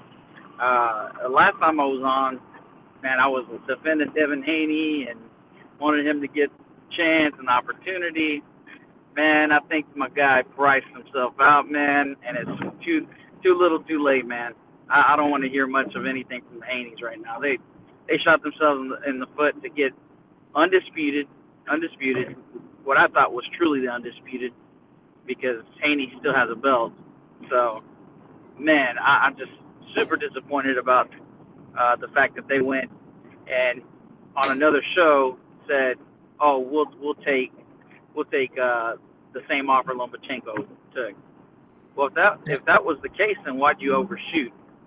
If you continually probably overshot in the amount you wanted for the fight, you're the B side, man. You shouldn't be making much concession. Now, you're not supposed to get robbed, but at the end of the day, like, I can't imagine the zone is paying him more than $1 million.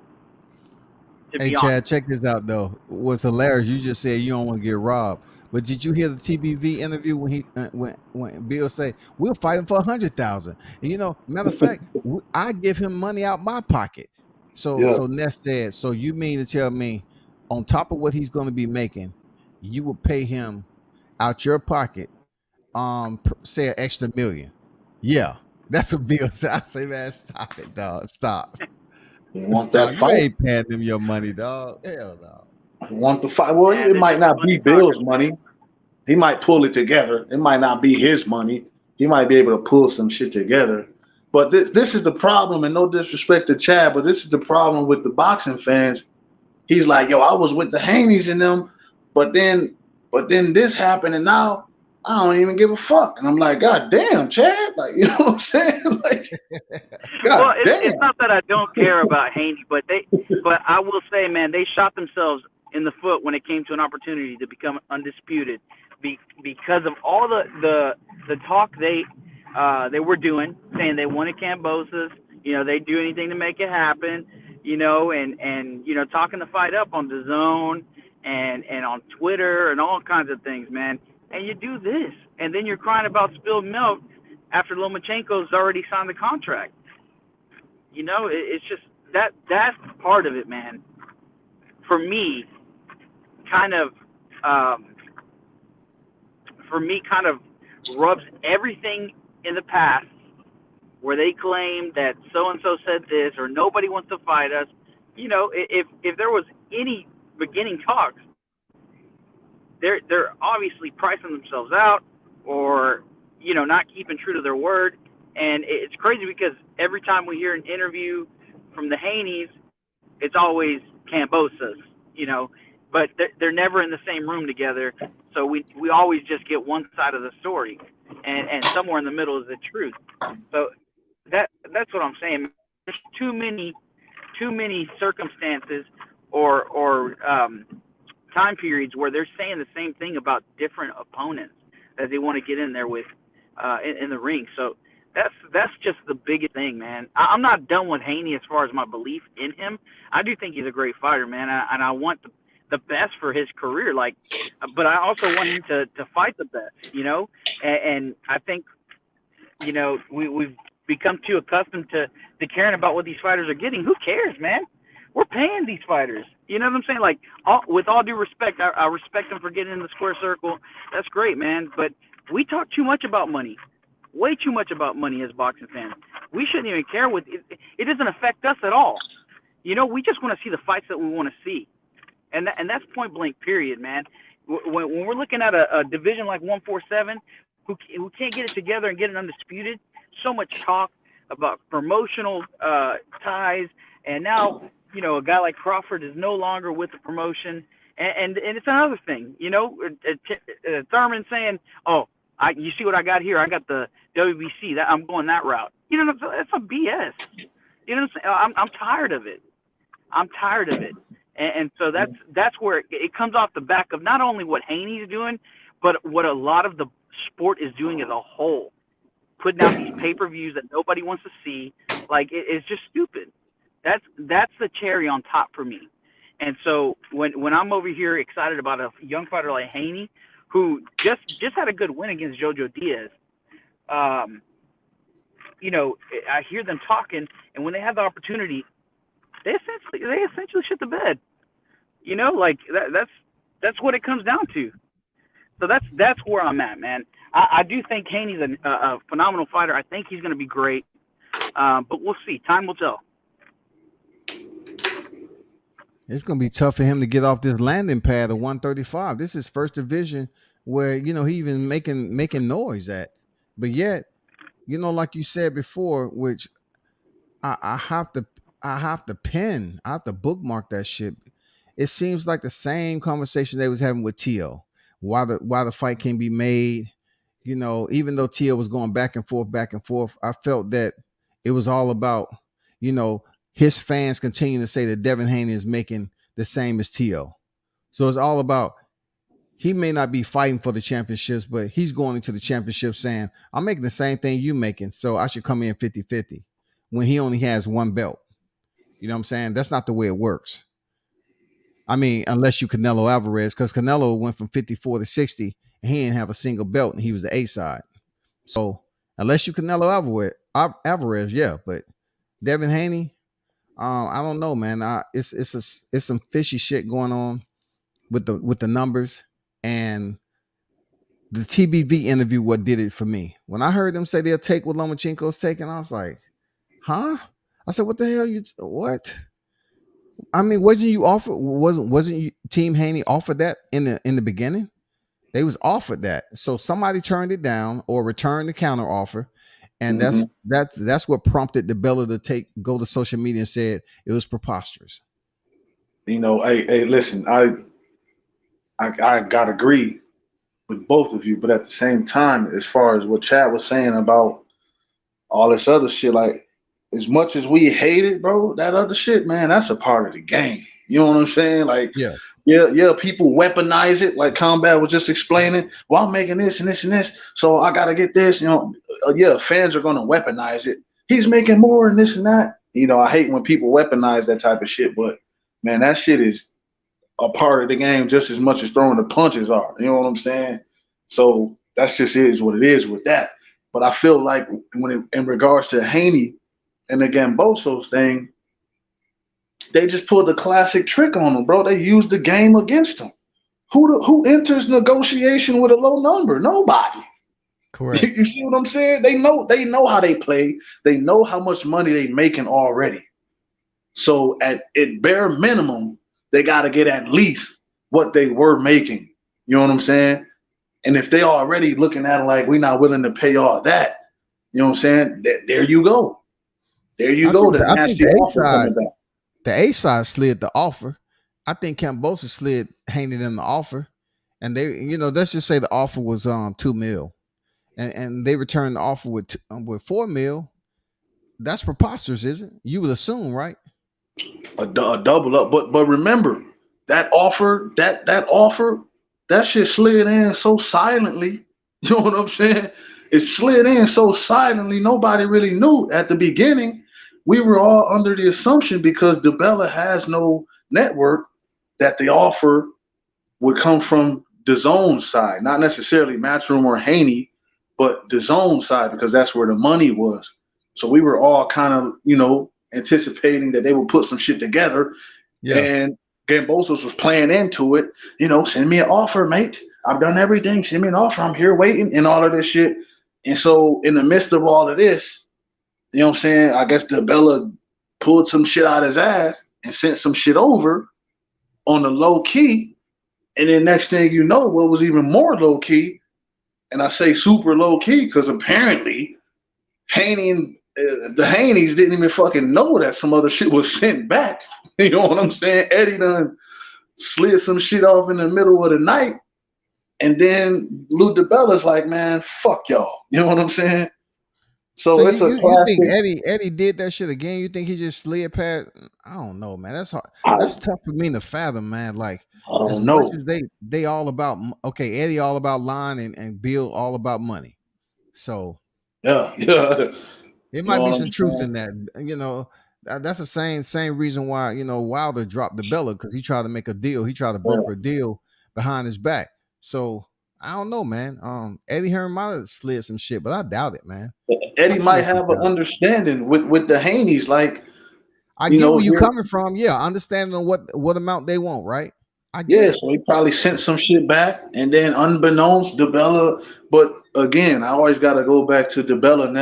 I don't think DeBella ever really seriously considered the Haney fight. I think he wanted Lomachenko the whole time. I think he knew that Tank was a super duper long half court shot. You know what I'm saying? And because Ryan ain't ready right now, I think like that fight is kind of out of there right now because he's not ready right now. And Gambosos needs a fight coming up soon. You know what I'm saying? So I think they just kind of settled on Loma, and Loma being Loma, shit, give me whatever. You know what I'm saying? I mean, he gonna get paid, but he not really. That ain't his main thing. He want them belts. You know what I'm saying? So I just think they just settled on Loma. And again, like all of this shit is just up in the air. They say Loma signed his side, which I don't understand how Loma can sign a side. How the fuck can he sign a side that they sent to him? And then now Gambosos ain't signed it yet? Like, it's a lot of bullshit in the game. Like, you know what I'm saying? If they send him an offer, being that boxing is a business, of course he possibly signed his side. That's how it Right. worked, right? Yeah, but again, that still don't even mean it's final. You dig what I'm saying? That's what I'm saying. Right. Yeah. You know what I mean? So it's like, all right, Loma signed his side. This has happened before. A nigga signed the side. They sent me an offer. I signed it and sent it back, and then they said, fuck you. You know what I'm saying? This has happened before. Yeah. Like, you know what I'm saying? But it's good to have YouTube scrambling around trying to talk about it though. YouTube is nasty sometimes, man. It's good for them to grab. Oh shit! Lomachenko signed the fight. Lomachenko versus Campos is coming. Man, you know that shit ain't finalized, bro. That's why I like how Canelo's moving out here. Like, we might not agree with everything with Canelo, but when you talking about some bullshit as far as a fighter, Canelo will come out and say, look, man, y'all motherfuckers tripping. Ain't shit really happening right now. I'll let you motherfuckers know when it is. You dig? Mm-hmm. Yeah. And so, you know, but he been in the game long. He ain't one of these young pups. You know what I'm saying? So this boxing shit, man, it gets disgusting. And then you fuck around and have an argument with a nigga. You got 50% of information. Half of what you got is wrong. He got 40% of information. All his shit wrong. Y'all yelling at each other over some shit that you ain't on the team. He ain't on the team. Y'all ain't negotiating. So it's just like, man, you know what I'm saying? You get your info from a random guy on Twitter and shit. It's like, yo, this shit is crazy, man. Dundada said from the beginning, Lula Bella was trying to negotiate to get some network deal. It had to be. So in order for they have the rights of passage, right? Like they have the belts, but yet they don't have the network, but yet they have the fighter that the Haney's need. Mm-hmm. So, you know, Eddie Hearn has to make some concessions, man, to say, hey, this is what we can do for you, but you can't make the concession and stuff. Okay, you need us more than we need you. No, that's not the case because they don't have a network. You can't sit up here and act like they need you more than you need them because you need to be able to enter and share the space officially with Kambosos to fight for the titles. If you can't get to the ring, you're done. It's a wrap. Yeah. You that close. You smelling the titles. You that close. But yet you want to say, well, Eddie up here telling them, well, they need us more than we need them. And we're going to go top dollar. And what he did was fuck it up for Haney. Now they seem like they're frustrated and they don't want to give him a shot. They're going to blackball him or whatever the case may be. Lomachenko, like, I've been here before. I'm willing to take the low money because I believe I can beat him. And I don't mind going into a rematch because he's getting older and he still has, you know, stock in his name. Loma understands, bro. Just like you said about Canelo. Canelo, he understands. You know what I'm saying? He's understands so much to the point where he don't have to understand no more. Right. They just move when he say so. Yeah, they move when he say so. Like he making all the moves, grooving, making all the millions. They up here trying to pay this man 50 mil. His pay scale for the first time he fought Gennady, it's nowhere even close to that shit now, dog. His shit is going up as we speak. Yeah, his shit is going through the fucking roof, man. You like know, that, 40, he's gapped. 40 He's gapped. 40 for what they want to pay Canelo for one fight, like 45, 50 million, something like that. I know he got 40 for the plant shit, right? And then they were talking about 45 for Charlo. Then now you're seeing 50, but again, these are just people saying this shit. You know what I'm saying? So whether it's right or wrong or whatever, this is just the shit that's out there. So we discussing it. But one thing you know with Canelo, like he's getting the bread, man. And the one thing I hate with this boxing shit is when you can just easily notice somebody's chasing the bread. Yeah. And like I said earlier, like I want these fighters to get their money. But when here's my example, and this is why you know how I've been about Benavidez, David Benavidez. Yeah. You know my stance on him from how I be going crazy in the chat. But his promoter comes out of here out the blue and says the most backward shit ever. He says, we'll fight if we're gonna fight Demetrius Andrade. You need $7 million, dog. What? Are you kidding me? That's why the sport is in the condition that it is, because they want to cash out. There's no major body to keep anybody accountable, and so what they're trying to do is keep themselves afloat. Multiple small companies, multiple small promoters, multiple small management companies. They're all trying to keep themselves afloat with a single fighter. You know, I mean, Lou DiBella did it years back with Sergio Martinez. Lou didn't have many fighters at that time, you know, and he was literally sucking that boy dry. You know, now, like it's just the game is the game, but make it make sense on some level. Like, you're gonna tell me you're gonna fight Andrade, a nigga who's never sniffed 168, okay? Never sniffed 168. Your guy barely makes 168, and you want $7 million for him, right? To take that, it's like, okay, $7 million, but then you turn around and say we'll take less to fight Canelo. It's like, okay, what the fuck is going on? What are you talking about right now? That's what's nasty about it. To me, that's looking like, well, you don't want to fight Andrade for some reason. That don't make sense. That's exactly what it is. They want to cash out because they don't believe in their fighter, the way the fighter does. And I understand wanting to get money, but obvious. Make it make sense. Like, everybody else has been saying, if I'm going to fight Canelo, I need the most money I've ever made. This motherfucker saying we'll take less just to share the ring with this guy. Like, yeah, we're going to lose, but it's the notoriety that we're looking for. And it's like, come on, man. That's bullshit, exactly. Man. Andre doesn't bring that. He doesn't bring the money. He doesn't sell tickets, man. That's what it is. And that's what sucks, man, because we will never see the best fights. I mean, we'll never see Canelo be undisputed at 160. You know what I'm saying? Like, he straight up skipped division, you know?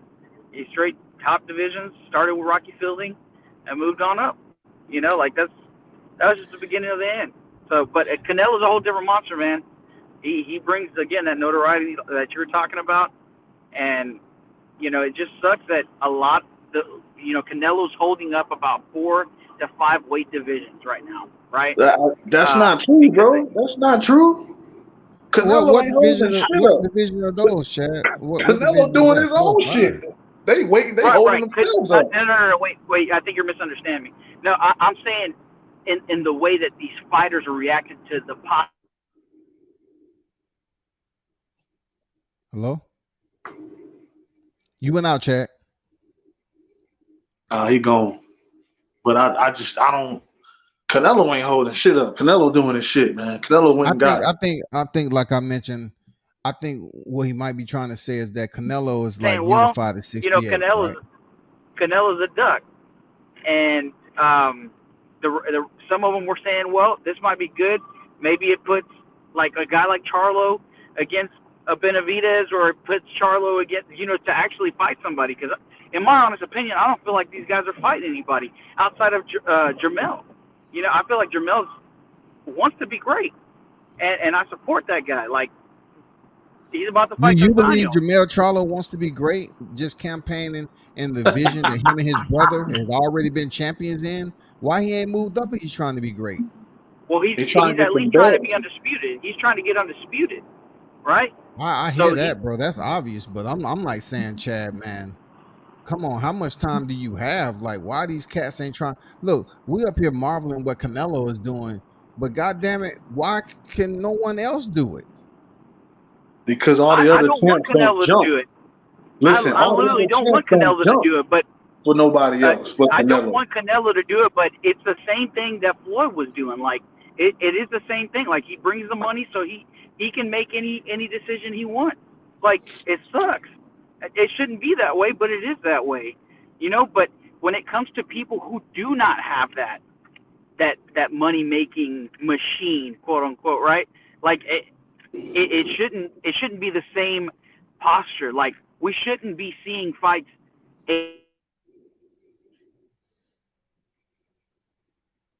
You went You out breaking again, up. Chad.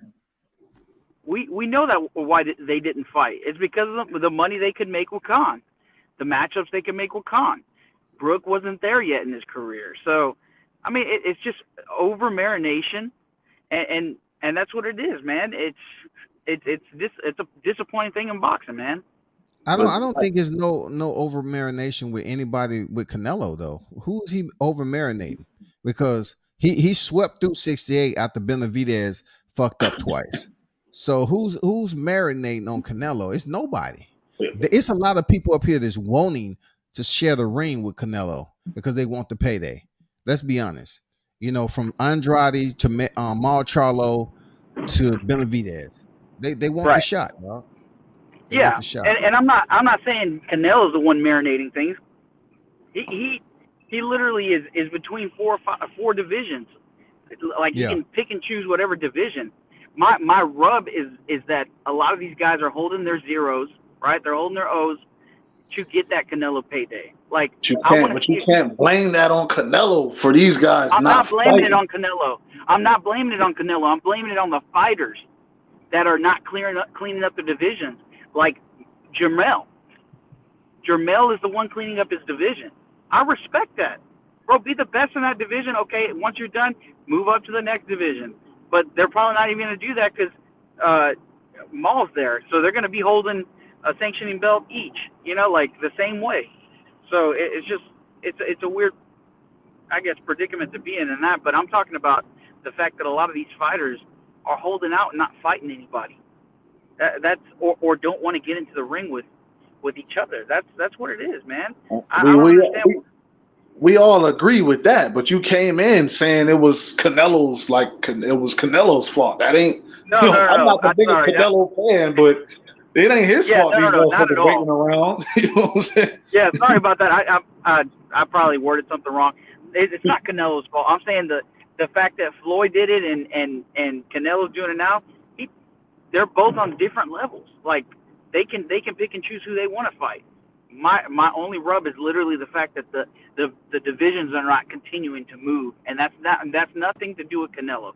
Canelo's just trying to do Canelo, and a lot of these fighters are holding up divisions, holding up belts to keep an O, to look good for a potential fight with Canelo, man. So Chad, let me ask you a question. Do you don't have any kids, do you? Oh yeah, man, I have 3, bro. Right. So check it. Right? And when it comes to Canelo and these dudes waiting around, right? When your kid does some shit, some bad shit or something that you don't like, you don't reward them, do you? Negative. Do not. Right. So here's the catch. Billy Joe, Callum Smith, Plant, they were all rewarded for waiting around, right?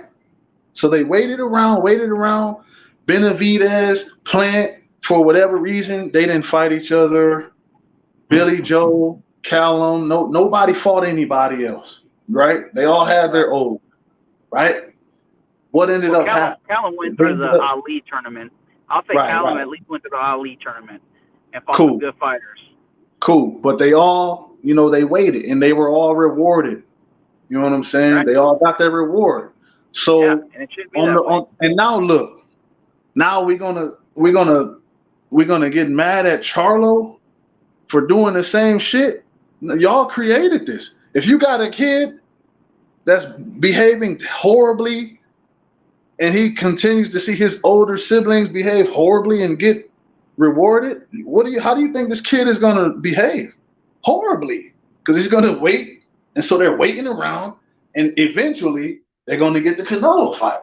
So I mean, of course, yeah, for the sake of the sport of boxing, we all want to see these guys mix it up.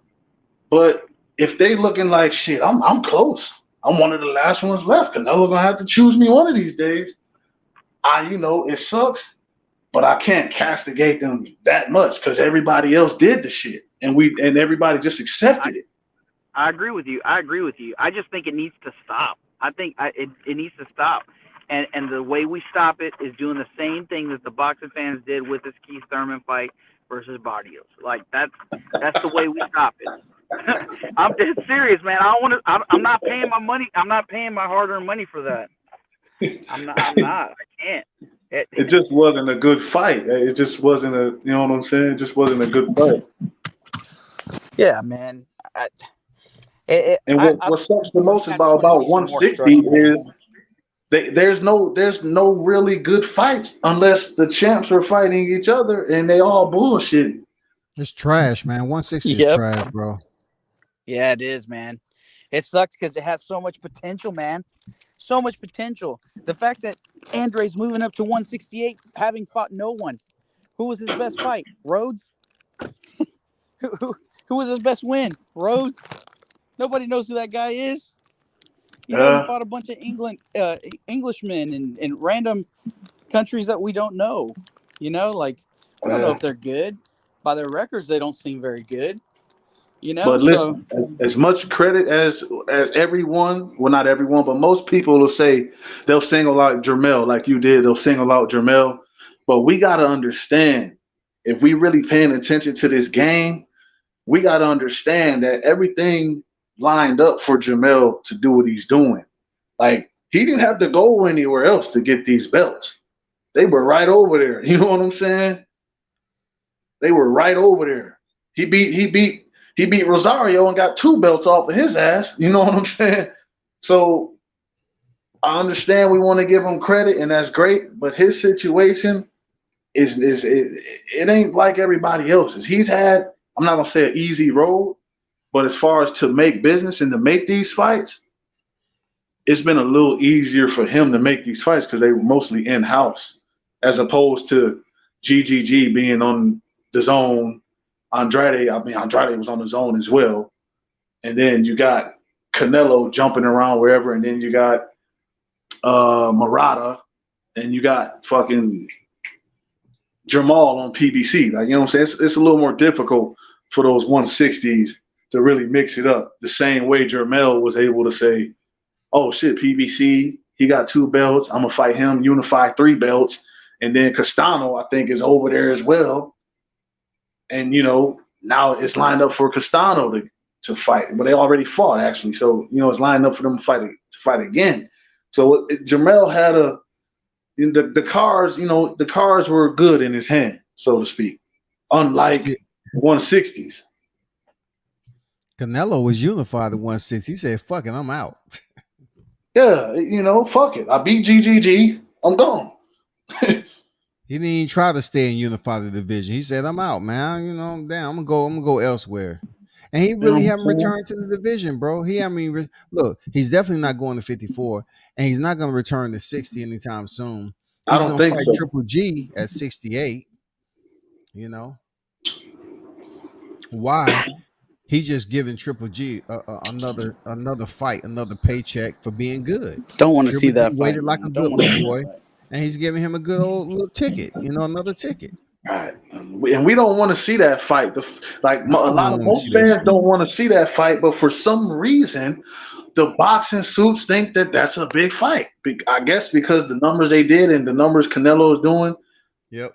And so if Canelo can do 800,000 with Plant, then shit, yeah, fuck it. He can probably do that or more with GGG. So it's, you know, it's that type of thing going on. But Canelo's the anomaly. You know what I'm saying? But we really don't want to see GG. You know what I'm saying? We'd rather see, honestly, anyone else. Like, we'd rather see Benavidez, Charlo, Bivol, Better Be. We'd rather see, you know, anybody else. But for some reason, the suits are like, shit, well, that's a guaranteed check for everybody. So that's where they're going with it, you know? See, that's what makes it tough, man, because we'd rather not see a Triple G rematch, right? No, I think we're all in agreement on that, with that at least. Not right now. Yeah, not right now. He looks like a corpse, man. Like, he hasn't fought in, what, 2 years almost? Almost 2 years? But again, he fought there's another situation. It's like a guy in 2019 or early 2020. But here it is again, waiting around and getting rewarded. It looked terrible. Before that, he what's his name? Kavalaskis or no? Can't remember what that guy's name What, was. Derenchenko? Yeah.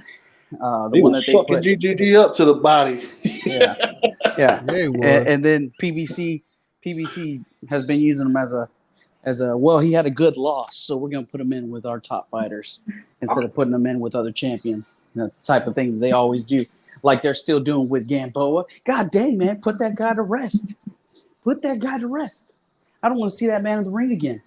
I like Gamboa. Listen, I think that's if you're building Isaac Cruz, which they are, then Gamboa's a cool little fight for after him. again a good loss. After a good loss, like that's what I'm saying. Like it's crazy how PBC uses these fighters up. They really do. I mean, Mauricio Herrera. How many times they use that man up? So many fighters, right? And so that's what I'm saying, bro. Put Gamboa to sleep, man. That's not a PBC thing, bro. That's a boxing thing. That's not a PBC thing. Yes, exactly. It's a boxing thing, but PBC has been doing it a lot more recently. I've been noticing, like with Thomas Delorme. Come on, man. Boots Ennis doesn't need to be in there with Thomas Delorme. That man has a questionable chin, terrible chin, actually. He's been beat up by so many. Goddamn Bruce Ennis was rewarded for facing Thomas Delorme. I swear to God. But that's the thing. Like, yeah, I know. We all know Delorme, was in my opinion, this is like common sense. Delorme was easily a step down from Lipinets. I thought Lipinets was a solid little fight for him at welterweight. I didn't think Lipinets would win. That's his best win. I thought I thought it was a good little fight for him. You know what I'm saying? Yep. The same way I think Gamboa is I guess it's an okay fight for the boy. Can I just say with Gamboa, his prime was in 2007, guys. Why is he not retired? He was doing showcases. My thing is, if you were doing showcases with HBO in 2007, 2009, look at Berto. My man's retired. He's sitting nice. He fought Mayweather, and that was it. You know what I'm saying? Like, that era is gone. Yeah, but who gave him a paycheck? Who gave Gamboa a paycheck like Berto got from Mayweather? Mayweather blessed Berto. You know what I'm saying? Who's right. Who's blessed Gamboa? But it's cool, man. I guess he got something for Tank. It was that wasn't even pay-per-view, but I'm sure he got Tank. a little he money got one from Tank. Haney. And PBC Crawford wasn't really behind that Haney fight. Gamboa's with them. Yeah, just because you was paid $5 your whole career, you get $7 don't mean you have enough to retire. Look at Nakatani. Good loss against T.O. Yeah. And they put him in some more fights. That's what I'm saying, bro. I'm tired of that crap. But they try to sell it as good Nakatani Verdejo was a good fight. Nakatani versus T.O. was but Verdejo, we all know what he was doing. Verdejo, we all know what he was doing. So he my man was over there killing somebody too. The murder? So that was after Chad. That was after, all right? He was fucking that boy up. He was fucking Nakatani up, but he got that hard head. Heck yeah. You know what I'm saying? That was a really good fight between Verdejo and Nakatani for real. Yeah. That shit was fire, bro. I believe in a guy getting a good loss. Like if it's really a good loss. Like, you know what I'm saying? Cruz versus Tank, that was a good loss, man. That's a good loss for Cruz. Right. I see that. But again, at least they're gonna try to build him up. But when it comes to a lot of these other fighters, like Gamboa, when's the last win? What's the last win he had? What's the last win he had? Good God. But see, look. You know what I'm saying? You got to think of it this way, Chad. Like, matter of fact, he wasn't on the live the other day. I got to show you how boxing works, man. I need to pull. Don't go to Reggie Strickland, man. I need to show you how boxing work again there. Because you asking, Gamboa, he keeps losing. Come on, man. He's nowhere close to these guys, dog. Check this out right here. Check this out. I'm not even pulling up Reggie Strickland right now. Christian Lader, what's his name? I'm gonna put up Christian Lay, man, so you can check it out, bro. Like, you really need to see how boxing work, because then you'll see how many losses Gamboa has remaining. He has about 199 losses remaining, dog. So he's good. He's like Chop Chop. He's like Chop Chop. Exactly. Chop Chop's There you got go. almost Like as Chop many Chop, losses as the wins. whole deal, dog. Chop Chop gave us great fights, man. He did. He But put a check good this fight out on though. Mayweather. Look at I say Christian that. Lay. Man, Ooh, look I at like his that resume, fight. bro. Yep. Look at this dude. 12 wins, 0 I got knockout. to zoom in on that. Stop it, bro. You better stop. 279 losses, dog. Who are those 12 guys that he beat? Exactly. Damn Who are boy, those at 12 guys? least That's a has mystery. 100 losses remaining, bro. Yeah. Look at all that red. Look at all that red, man. Yeah. And this guy God never damn. left Manchester, bro. Like this dude has been fighting in UK forever and a day, man. How many He never knockouts he left got? the UK. How many knockouts has he been? How many times has he been knocked out? Only 5. Not a lot. Only 5. Only bad 5. Reggie Oh, wow, that ain't Reggie bad. Strickland was knocked out 26 times, and he still was able to get a fight back in 2018. He's been knocked out Can he still 26 talk? times, man. He's a professor. Oh wow. I'm bullshitting, Jad. I'm bullshitting. God dang it. God, I believed it too. I believed it. God, you got me. But hey, Combat. Check this out, Combat. Don Dada, silly ass in the chat. He said Triple G versus Canelo is the perfect clash of styles. Will always be entertaining. I mean, we seen 2 of them go down. We seen the first one. Okay, it was a draw, whatever. We seen Abel Sanchez yell, kick, and scream, talking about Mexican style. He got it Mexican style, and he chose to leave Taco Tuesday. Yes, he did. That's perfectly put. Yes, dude, he got pieced up on the Mexican style. He said, "Nope, Kazakh style. I'm out." For real, out. man. You Canelo can have gave the him the Mexican style. He's like, what the fuck? I mean, I was just joking, dog. Come on, man. Chill. He gave him the work, man. He I gave him that thought work. the second fight was more of a draw than the first fight. I thought the first fight GGG won, but that was a long time ago. He looked like a shell of himself. Why you think Triple G won the second one? No. I said I thought the second fight was more of a draw than the first fight. I thought GGG won the first fight. Okay. But I thought the second fight was more of a draw than the first. Wow. But again, a close fight can go either way, so I'm not mad they gave it to Canelo. You know what I'm saying? But I mean, I'm just looking at the way Triple G looked. Edged him by a round. Yeah, had they fought the third fight after the second fight, but shit, how long has it been since then? I know. The man's what? It's been a while, but almost 40 years old. We saw GGG in that corner, damn near ready to throw up his balls when Darren Chico was hammering his ass to the goddamn body. We saw that. Yep. He's spitting up phlegm that ain't even in there. and he went to the terrible train. I mean, he's not terrible, but I mean, his claim to fame is literally training Vladimir Klitschko and Jonathan Banks, who, man, he really didn't do anything as a fighter himself.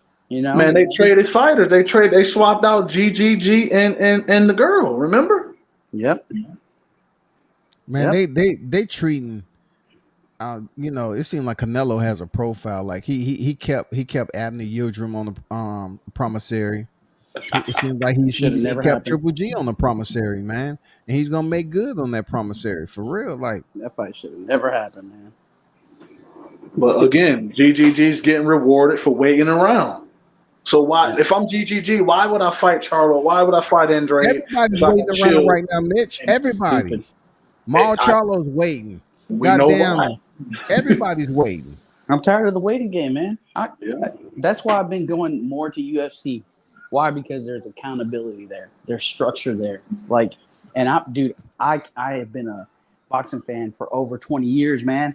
Like, that was the first thing my dad and I watched together was boxing. Like, bro, I know boxing.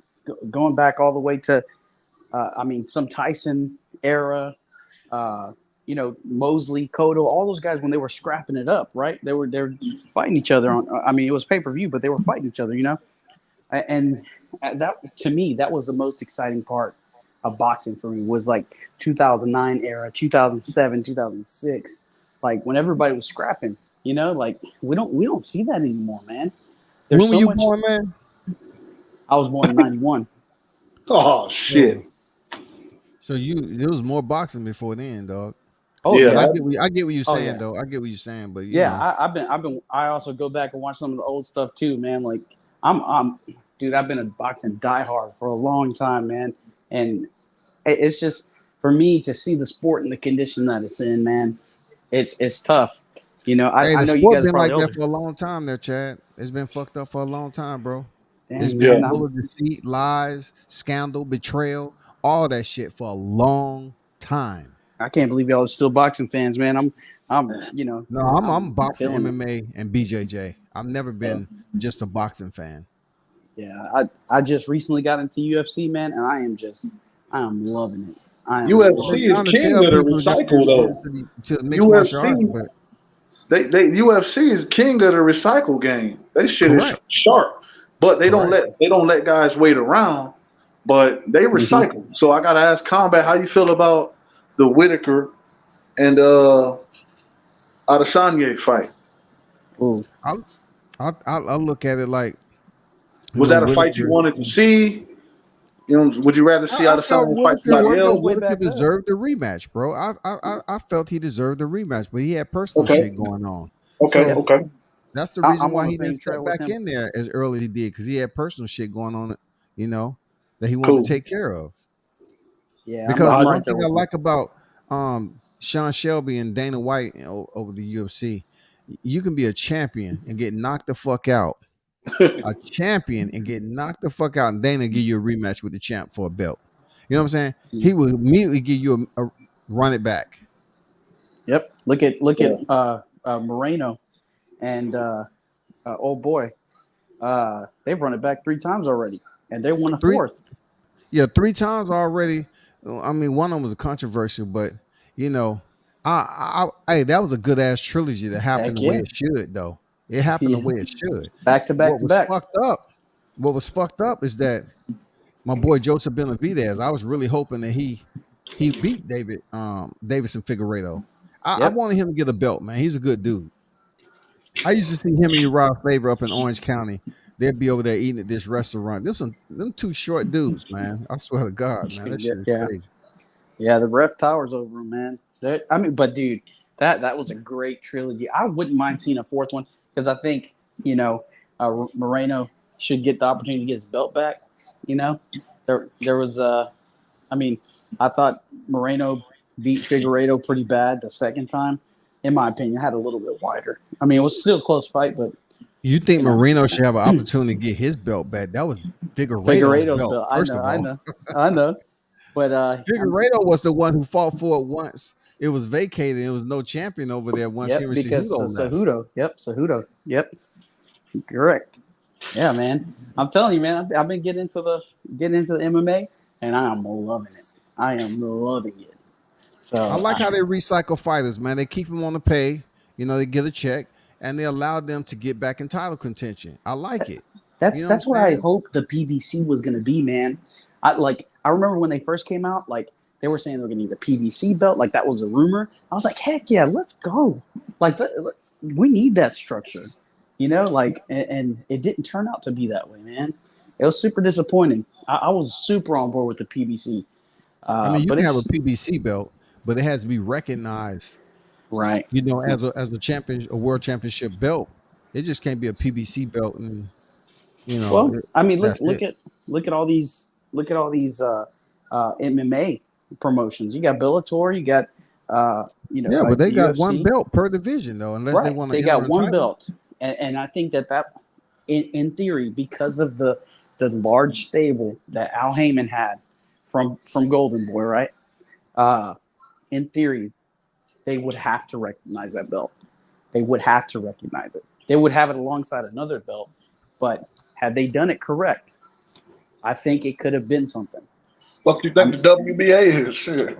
Look at the IBA, man. You know what I'm saying? Like they're fighting these fighters. They're fighting for little cheap belts. The Continental Americas. Who knows Latin America belt. So there's so many belts out there that these belts really don't mean anything, anyways. You know what I'm saying? But But if you you have to start look at also these promotions for mixed martial arts. they have a single president. They have the head. They have the commandant. They have the president. You know what I'm saying? They have someone to make decisions. Boxing doesn't have any determining governing body to vote for a decision. If they have a real bad robbery per se, they can't really submit a grievance and have someone look at it and agree, okay, this should be overturned. So that's why we have so much corruption in boxing, man. It's the head of the snake is nowhere to be found. Everybody's a snake. And I think that in a perfect world, I would love to see all these promoters become a board. It ain't no way in hell. I know they disagree so freaking much, man, and they're all greedy, man. But I mean, they would just greedy individuals, man. I just want the sport to be better, man. I'm tired of waiting on these big fights, man. I'm so tired that I can't see Crawford Spence. Like I'm tired that I couldn't see Thurman Spence. For God's sakes, they were in the same promotion. You know what I'm saying? Like it's just so terrible. It's terrible, you know. And so it's just, I mean, when you're the biggest. When you're the biggest stable, you obviously are going to get more attention because you hold more of the chips. So that's why people are PBC thing, against the PBC. It's not. I think people make it a race thing. It's not, for me. It's not a race thing. It's just straight up like, dude, you're not benefiting my sport. What are you doing? You know, like I call all of them out. Bob's been part of the problem since who knows, freaking 1910. Man, Bob a triple OG, man. Like, look, he was doing dirt. You know who promoted the Luis Resto and Billy Collins fight? Oh, really? That was Bob? Yeah, that was Top Rank. God dang, Luis Resto, man. That's a huge controversy. That was Top Rank, bro. Panama. Oh man, that was one of the worst fights ever. One of the worst scandals ever in boxing, man. It caused so much turmoil and shit. You know what I'm saying? But Top Rank promoted that fight, man. Yep. Hey, I think people shit on the PBC because people think it's racial. To be shitted on. That's why. No, for sure, they all do. But people think it's racial because people will highlight the PBC shit, but they won't highlight the other guys. So that's why people think it's racial. But again, I think a lot of people have PBC because PBC came in the game after these guys, of course, and people thought PBC was going to bring something fresh and something different. And then when PBC ended up being, a normal, PBC, they say they're not a promotional company, but just a normal boxing outlet that do the same shit that everybody else does, then people got really upset. You know what I'm saying? I have to disagree that, Mitch. They're not nowhere close to being normal because when people look at Top Rank, they see Bob Arum. When people look at PBC, they don't have a promoter to look at. They know Al Heyman is over there, but Al Heyman isn't a promoter. Right. Causes more confusion. They don't know how to summarize what PBC is. Yep. They always want to praise it because Al Heyman was top 3% as a Harvard grad and in the music industry and all this other shit. But now look at it. You know what I'm saying? Combat. That's my point. People thought because of that, PBC was going to be able to do some different shit. And when they start doing the same shit, people were really down on them. You know what I'm saying? Which they deserve it because they could really do some different shit. But, they like to do an in-house thing. And so that's why I think a lot of people are like, man, fuck them too. But it seems like they just highlight PBC. And let's keep it. We got to keep it 100. We know how this YouTube shit is nasty, man. Motherfuckers really do be on that race shit too. Oh yeah, absolutely. Yeah. There's but boxing do too. But boxing has always been on that, For periodically. Sure. Boxing has always included race. I'm looking at the BKFC. My girl finally coming out, Christian Ferreira. This is gonna be amazing. Hey, Chad, you follow MMA? You need to follow BKFC if you can too, because they're coming up. Christine Ferreira is about to face Britain Hart right now. This is for the first time flyweight championship in BKFC. This is gonna be crazy. This is gonna be crazy. Yeah, I'm gonna pull it up right now. I'm about to put that up. It ain't free though. I'm just letting you know. It ain't free. Hey, Combat, is that who was the chick you interviewed the other day? Christian Ferreira. Was that's her? She's walking out right now. They putting Vaseline on her. You got her in the win? You got her for the win? Yeah, that's who I'm going for, man, because she's been in the game. She can fight her ass off. You know, man, she can throw down. Like You man, going for her, or she gonna win though? Like you know what I'm saying?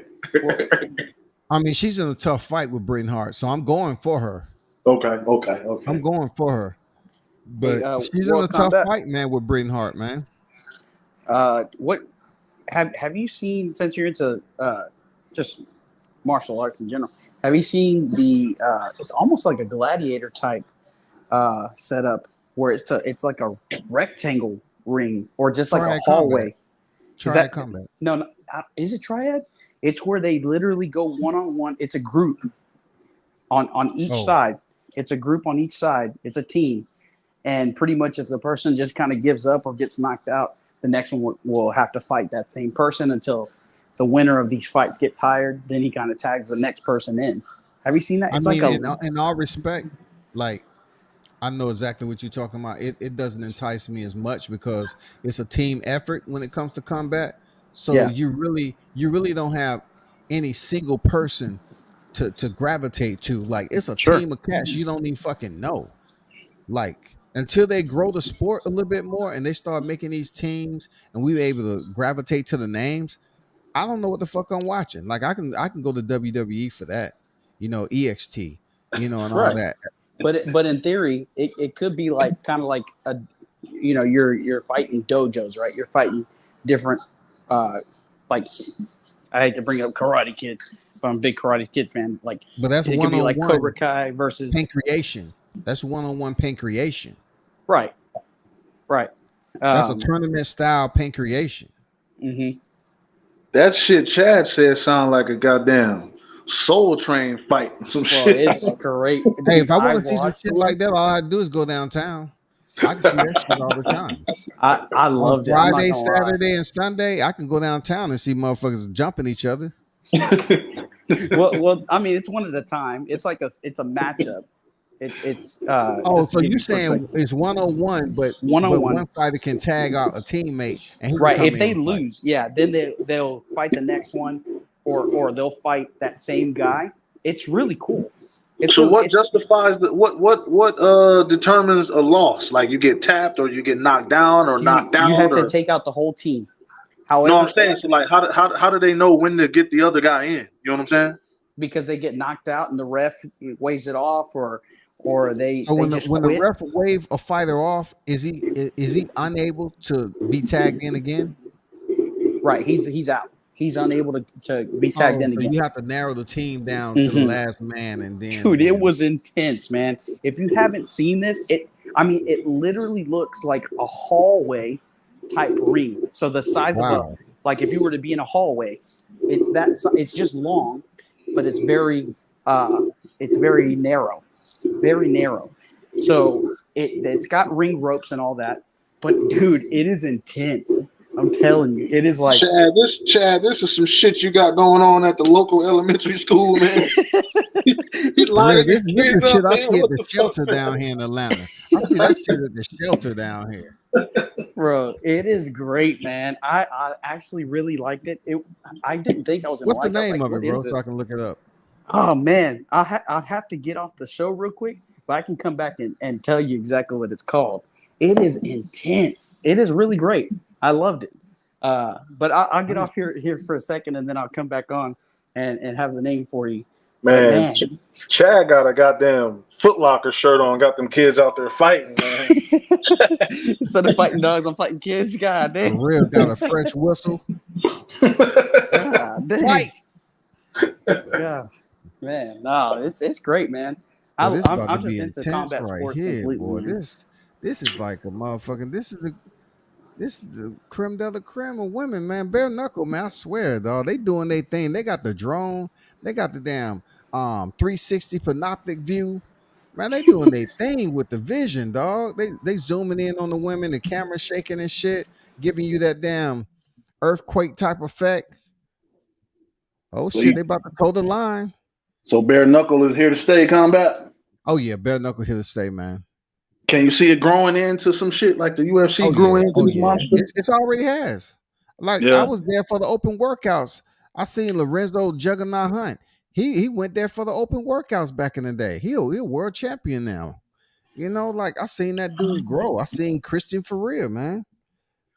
They taking it easy in the first round. Just so the people know, this is a 5-round, 2 minutes per round in a square circle of bare knuckles. You know, their knuckles are uncovered. You know, 2 fingers, and they wrap it from 2 fingers back to the wrist area. You know, everything else is exposed, your knuckles and shit. So it's bare knuckle, man, straight up.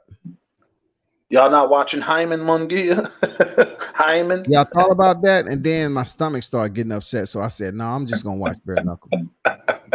This dude was about to fall out at the weigh-in, wasn't it? I'm like, man, come on now. That's a damn shame. I mean, it's plenty of combat sports out there that's different than boxing. But you know, people kind of gravitate to boxing because it's a familiar sport. You know what I'm saying? You have a lot of fighters that you can latch on to and say, oh, okay, I know that guy. But it has no organization, though. It has no president. It's not regulated. Yeah. How much time left in the bare knuckle joint combat? Oh, this is the first round. This is the first round of this fight. They have I think 2 more fights after this, but this is the first round out of 5. It's a good first round, man. Christine is in for a fight, man. Britain's looking sharp right now. Wow. So they just keeping their distance right now. A lot of jab. Yeah, that's exactly what's going on. A lot of feints, couple jabs, you know. She looks confident, Britain. Damn, she looks confident as shit. She must be on some ayahuasca there, bitch. For real. She must have did her ayahuasca and shit, dog. This is actually a damn good fight. Even though it was a fill out round for the first, they about to head into the second one. The good thing about bare knuckle, the format is that they only allow 2 minutes per round, because if they had any more than that, man, fighters would be getting split wide open, dog. It'll just be too, like, they already bleeding sometimes a lot, but shit. Christine lose this fight to dang Britain Hart, man. She's not gonna be able to live it down. Let me see if she's gonna turn up on her ass in the second like she did the first fight. Hey, Combat, I got a question for you, and as it pertains to, like, you know, a fighter swelling up and shit. Are there any like remedies or anything you can do to prevent your shit from swelling up? Because I noticed some guys, like, let's say like a Canelo, he get hit off fight and look like he was just at a damn ballerina dance or some shit. You know what I'm saying? I know, right? Everybody's face is different, man. Like, you know, you have to look at how much scar tissue they have. You know what I'm saying? Everybody's facial structure is different, bro. Like, I couldn't tell you. That's a damn good question, because I've seen, like, the Diaz brothers, for instance. The Diaz brothers, they known to just sit in there and battle and get bloodied up, but they quickly to cut because they have so much damn scar tissue, man. And they've been fighting forever too. So in boxing, it's some fighters up there that have a lot of scar tissue. Hey, so I found out what it's called. Thermopylae. Oh shit! Yeah, you said Trimopylae? No, Thermopylae. That's what it said it was pronounced. So THERMOPYLAE.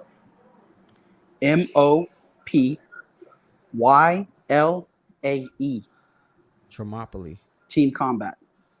Thermopylae team combat. Okay. That sounds like a nigga that got mad wives and shit living in the crib. It's a Greece. Like it's a place in has Greece. A polyamorous relationship, and he's doing good. And he's able to put hands on them every day. So, hey, I'm just saying, don't hack it till you try it on that new sport, man. It's intense, man. I'm gonna check it out though, Chad. I'm gonna check that shit out, bro. For real. Yeah, it's good. Check that shit out. I actually thought it was pretty decent. I thought when you initially presented it, you were speaking on if it's a team all at one time. That shit don't interest me. Like, no, I need to be able to watch one thing at a time, man. That's way too much going on. That's a bar fight right there. Yeah. Yeah, no, this is great, man. It's got a ref and everything. It's good.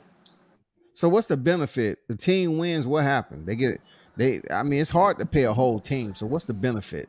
I have no, Free I beer have and no clue. peanuts. They get paid. Seawood, what's good, Seawood? It's Andrew Charles on deck. What's good with y'all? I see them boys in the chat. Man, the link is out there, man. We just chopping it up. You know how it goes. Dundada say I stopped watching boxing when Floyd and Pacquiao was born. What did you think that fight was going to be? What did Floyd do leading up to that fight that made you think that was going to be some type of firefight? Because that ain't what Floyd do.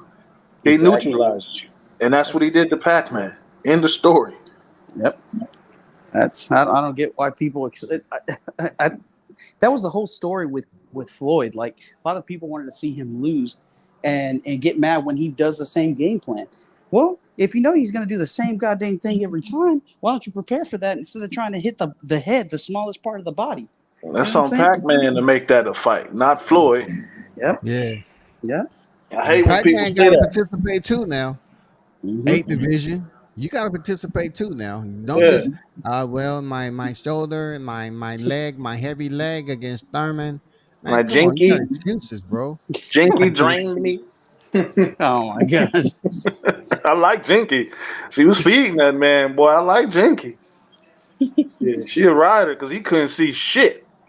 He ain't know where the spoon was coming. She had to make the damn airplane noises. All right, open up. God dang. God dang. He couldn't see shit. Open. Yeah, here it comes. Okay, good. Man, You want more? You want more? You see how she was scraping the plate for the last little bit? Jinky a For rider. real, dog. Was she? That's a good woman right there, boy. These girls are going at it, man. For real, they throwing down, man. I like how Christine is parrying the jab of countering. Britain, but she need to throw. She need to throw behind that. If she gonna parry, she need to throw right behind it, bro. Dude, Nice jab to the body, and then see Britain just losing her wits right now. She's just charging in all wild. Look at look at Christine sending that straight to the body. Now they wrestling because Britain is pissed the fuck off. She's like, she's out of plans. You know what I'm saying? She don't know what the fuck to do. Now she just want to go ballistic. Now this is not the same thing that Paulie Malignaggi fought in. I was there. Yeah, okay. Same thing. This is the same sport. Okay, I've seen it before. I know people clown Paulie. Look, yeah, I know you gonna say that. One thing I can tell you, Mitch keep the same energy when he say fuck somebody, it fuck him every day. Goddamn, he say I don't like it. I don't like that. But I got to give Paulie his credit for fighting with one hand, man. Heck yeah. I follow Paulie shows some motherfucking grit, man. Hey, he ain't no motherfucking punk, dog. I don't care what you say, fuck him. Paulie ain't no punk, dog. Yeah, he's got a great mind. Great mind when it comes to boxing, man. I like his analyzing of fights, man. Oh, absolutely. He just got out of hand, talking about some shit that was down. He showed racial insensitivity, dog. Like he was just being derogatory about the shit, and I think he was out of line. So that's why they kicked him out. People try to say Deontay had him kicked out, but you listen to his words, he did it on himself. Yeah, I didn't even heard. I tried to go and listen to what he had said because I was wondering why he disappeared, and somebody had told me that he had said something that was questionable, and so Showtime let him go, and so I was like, Paulie man, was saying that bullshit, and he was standing on that bullshit. Fuck Paulie. That shit wasn't the shit. The shit he was saying wasn't even true. He was saying that you don't like Rick Glaser, man. What he do to you, man? Rick Glaser? Nah, I just don't. I just didn't appreciate, and I'm glad you asked me that. But I just didn't appreciate the what? I didn't appreciate the. Don't be thinking shit because you going hard on them in the chat, dog. Nah, yeah. I'm gonna tell you why. I just didn't appreciate the disrespect of the fans of just those two fighters. You know what I'm saying? Because, and when I say those two fighters, I'm talking about Spence and Wilder. Because he seemed adamant about just those two guys. And if you've been around boxing, you know that a lot of fighters have fans that are just, kind of for their guy, no matter what. So for him to single out those two guys, I just felt the way about that. You know what I'm saying? I wasn't really feeling that shit. But they're also part of like the top, like at the top of the sport. So I mean, he's gonna have to talk about them and Two talk about them fighters, often. Mitch. Two Yeah, fighters got you So bent, so dog. combat. Every time I say that, you always say, "God damn, two fighters," and I'm Two like, "Yeah, fighters, bro. that makes more of my point because he's emphasizing out of a million fucking fighters, he wants to key in on just these two guys." But You know what that's I'm how saying? boxing is. Like you got thousands of fighters, but only the top names get get the attention. recognized and Yeah. spoke on. So I you're, don't you're I I don't feel look you. at it too bad because I'm gonna tell you, bro, like, man, I learned some shit I ain't know in boxing. And I ain't never had it ain't been a conversation we had that's been close to borderline freaking racial or nothing, bro. And then when I ask somebody, I say, okay, show me a screenshot, show me something. And you know what? Most other people say just what you said. Oh, he didn't like Deontay, and he said something about what Haney or something like that. Deontay and Yep, Haney or yeah, something. yeah, yeah, yeah, No, yeah. man, I don't know the guy like that. But I'm just saying, like, I done had a conversation when he was there and his wife was there having a conversation about boxing and shit. I Yeah, just no, couldn't get I couldn't get no evidence that he was a racist, dog. No no, I one. don't. I don't. When I say fuck him, I'm not saying fuck him because he's a racist piece of shit. I'm just saying fuck him because fuck him. You know what I'm saying? Because like you said, Like like my face. it ain't nothing out there that where he's just like super blatant, came out on some Kramer shit and just went on a tirade. You know what I'm right. saying? But Yeah, that's what I would expect to get the energy I'm getting from you if you came out on some Kramer shit, dog. yeah, yeah. But I don't say it because I'm feeling like he's a racist. I mean, he might be, he might not be. That ain't on me to know. Because if you were asking me straight up, do I think the man's a racist? I would have to say I don't know because I don't have any experiences with him, and also I haven't heard him do nothing blatantly racist. You know what I'm saying? Do I think there's possibly some undertones or some shit? Maybe, but I don't think that's enough to say the guy's racist because he explains his stance on everything, and it doesn't Man, seem like he's racially incentivized. You know what I'm saying? He's like racially into it when he explains how he feels about these fighters. But I just find it funny, you know what I'm saying? How it's just these guys he chooses to speak so negatively about when he can do that about a lot of other fighters as well. You know what I'm saying? Can I, He just won't. But when it comes to those guys, he will. And a lot of the shit he be saying about Bill. I just don't be feeling how he'll come in and you be like, Bill come in with energy. And then he'd be like, well, he didn't leave with that energy. He came in hot and it left out ice cold. Or it's like he just be, you know what I'm saying? He just be popping this shit about Bill. It's like it's cool, pop your shit. But like I said, this is the same guy that'll tell you when you ask him about Crawford and the case and shit. He's like, he's got no stands. If he owes him a fight, he owes him a fight. That fight was from this and that. And then he'll be so like fact based about this one thing, but then you ask him about something else, and then he'll tell you, well, and then he'll try to just spout some shit out. But you thinking he's speaking in facts, but he's not really speaking in facts. You know what I'm saying? God damn, girl. I don't mean to cut you off that uh, much. God damn, my girl Christine is putting a I motherfucking see her. I see knuckle. her. I see She her. bro, putting that the eye looks like knuckles it's about to down I on pop see off. her. Britain. Look at that face. And she even She, shaking her hand after beating her ass. Look at that shit. Bro, this She is one of the fucked best Britain fights. up. That bare knuckle shit, it might not look like a lot going on from back here, mm, but in person, oh my God, dog. Like, Bro, that is look, it is look, I had a team damn near go ham on me because I always have my camera off. So Chris Lieben has just finished getting beat down, dog. He was on a stretcher. And I had my phone up, and real talk, I was reading something on my phone. I wear glasses, man. Like my shades a prescription. So I was indoors. I was like, what the fuck? I had my phone up, and his two guys from the team came in. Man, what are you doing? I said, what the fuck? What are you talking about? Man, don't be taking no pictures. I said, look at my phone. I ain't taking no damn pictures. I can't see the motherfucker. Y'all need to worry about him.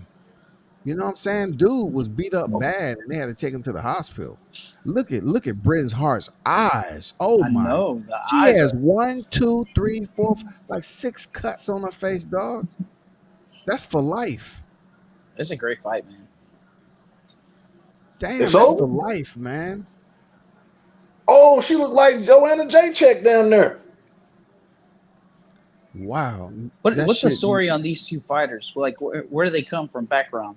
Do you know anything on them? Well, I know. I definitely know. I definitely know. Do they come from UFC? Do they come from boxing background? Like, yeah, Christine Ferreira. She never went to the UFC, but she did fight mixed martial arts. And you know Rachel Ostovich, right? Ooh. She beat Rachel Ostovich. You know how fine. Rachel ended up going to the UFC and not Christine, because Christine was a Muay Thai fighter. She's a mixed martial artist and she's a bare knuckle fighter.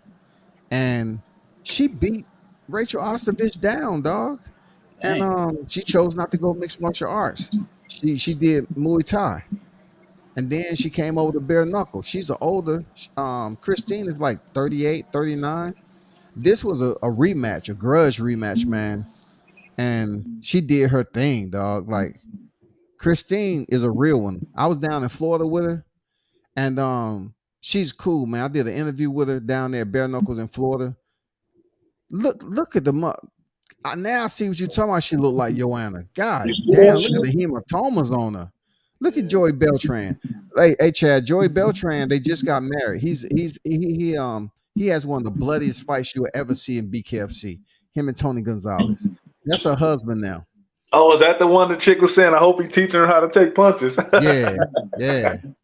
I think she won, man. I think Ferreira won. Christine won. Absolutely, Ferreira won. It ain't no doubt about it. I think she won. They raw. If it's other decision than Ferreira, then they robbed her. Shouts to Andrew Charles. I know the zone got their shit going on, but these bitches, pardon me, these women throwing some punches, bro. I had to watch this shit.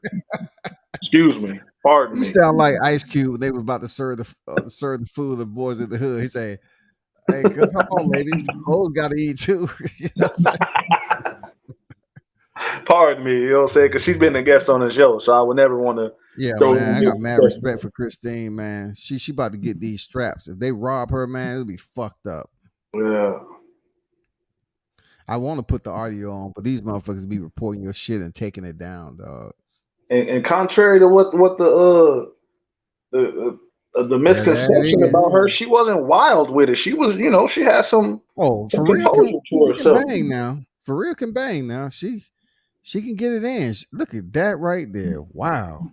She wasn't wild like like I was expecting her to be from what I'd heard. That's knuckles to the forehead, y'all. Just think, Joanna Young J chick had a hematoma on her entire forehead from 4-ounce gloves. 4-ounce gloves. The only reason she looked like that because she had a little bit of hand protection. She was getting hit with a 4-ounce glove. She was able to get those hematomas with bare knuckles. You can damn near break your hand on somebody's forehead hitting them up there, man. Hell yeah. Look at that shit. Them body shots gotta hurt more too, man. Yeah.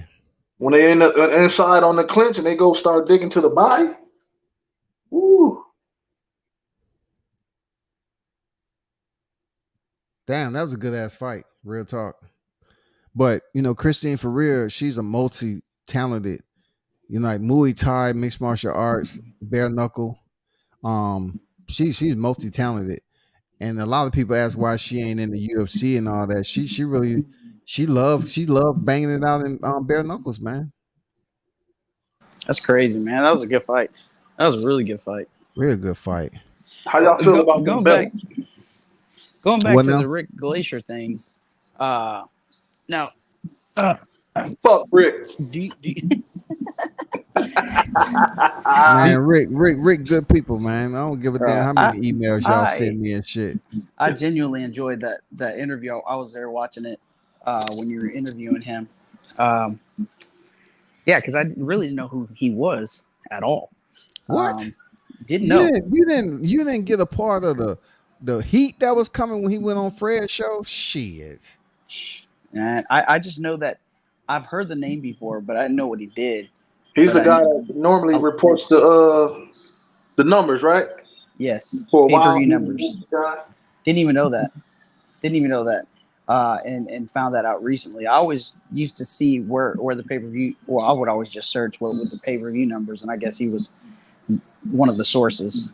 Him and another guy I can't remember, but yeah, man, I just would always hear that he's like low key racist and stuff like that.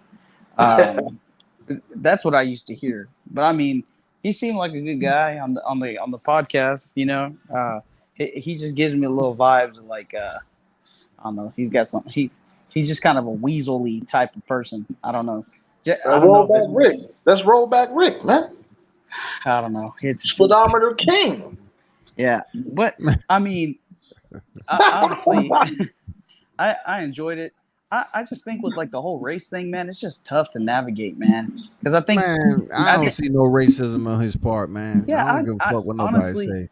Yeah, dude. My thing is like, I think we let it infiltrate too many things in our life, like including sports. Now there are some people who are genuinely stupid and racist, but I think even for a guy who's has to pretty much defend himself, because there was a point in the interview that I remember he just was like, I don't know why people target me in a sense for me being some sort of racist. Like my favorite fighter so happens to be a black fighter, but why should we put a person in that position, right, to feel like they have to validate or prove themselves to not be a racist? You know what I'm saying? Just think of YouTube coming at you, Chad, with information that a channel pushed off, and then being that the channel has enough people to latch on to the shit, then another channel got wind of it. So now everybody's coming at Chad saying something that's absolutely false. So it's up to you to either one, basically defend yourself. You know what I'm saying? And defending yourself might be to jump on the panel like Rick did and go into the fire. And I respect what he did. He went in there and went into the fire on a black panel. You know what I'm saying? Fred's panel. He went in there. Fred opens up and drops the link to everybody. So he handled that shit easily. Easily. So that's where it comes from. Like people saying, oh, he's a racist piece of shit. He this, that, and the other. And then I started asking him, okay, show me something. Because I wanted the interview to do. Oh, hey, show me something. I need it. They couldn't find it. Right. So if you can't find it, I don't want to hear shit about a fighter he don't like. I don't want to hear shit about that. It takes more than just a fighter, bro. There's plenty of people don't like this fighter, that fighter, and the other. And the thing is, like going back to, I forget the guy's name here on the panel. I just see a K. Keen Mitch. Keen Mitch. Awesome, man. Like. I don't know. Like, again, there's a lot of just black fighters who are incredible, man. Like, and I just think that it's tough to navigate through that because, honestly, like, they're at the top, right? They rule some of the divisions, and it's tough to even critique. You know what I'm saying? Like, without that thought, But at the end of the day, how do we navigate what is a genuine critique and a Rick doing his job, right? And somebody. Chad, you're being very politically careful when you're talking. Just say, how do we prove somebody's fucking racist? Yeah. Just say it. Yeah. How do we prove that? How do we sit up here and prove? You prove it by what's on social media. You screen record, you put clips together, you bring evidence. That's the only way you could do it. If you want to call somebody racist, you have to screen record. We have a platform and resources on how to go about proving if someone is prejudiced, racist, showing discrimination and all that shit, dog. Sure. Yeah, and again, that was never my point on Rick punk ass. I never said that. You know what I'm saying? In combat, no, because I'll be on his ass. But I never said he was racist or he wasn't racist. It's not, that ain't on me. You know what I'm saying? He's a fucking 70-year-old white dude, so maybe, but I never said he was. You know what I'm saying? I just didn't Yeah. appreciate how the fact that, you know, you got this, everybody's kind of calling you racist or whatever, and then you come over and you just, like I say, like he know what he doing when he lean into the Wilder and the Spence and the Haney hate. You know what I'm saying? He know they black fighters. It's not racist to say something bad about a black fighter. If, like you said, to criticize a black fighter or nothing, that's not racist. But just the fact that he know he got a little bit of that aura, and maybe it's been wrongfully placed on him. Maybe not. You know what I'm saying? People feel how they feel, but just the fact that how he leans into it, he know what he doing. He know he's being He's smart, antagonistic man. to He's the a smart fans. dude. Yeah, he Look, know what he doing, when and you that's why when I you just been say in the he's a piece of game, shit. he was You know back what there I'm with saying? Don King, dog. Like when you've been in the game as long as he has, he's gonna have his preference on certain fighters, man. I mean, come on, I do. You know what I'm saying? He was back there in the Don King. He worked with Don King. You know what I'm saying? He's worked with several high tier black people that's prominent roles in boxing. He's been there, done that. Got the Yeah. t-shirt. Well, all Yeah. I'm saying is that shit don't make you not racist. I'm not saying he is. Exactly. But if you're gonna claim or you're gonna make declaration that someone is racist, at least have some type of evidence, you know what I'm Yeah, Yeah. saying, to yeah. prove it. I understand totally. I just, that's why I I never mean, you really gotta have say. more than coming in the live chat, Mitch, and say, man, fuck that nigga, man. I mean, hey, that's how I feel. Fuck him. But it ain't, like I said, it ain't because he's a racist or whatever. You know what I'm saying? Yeah. And that ain't my that ain't my stance on saying fuck you, Rick. You know what I'm saying? So it's just so your I guess your perspective of him is just that he's just not fair to those three particular fighters, or is it?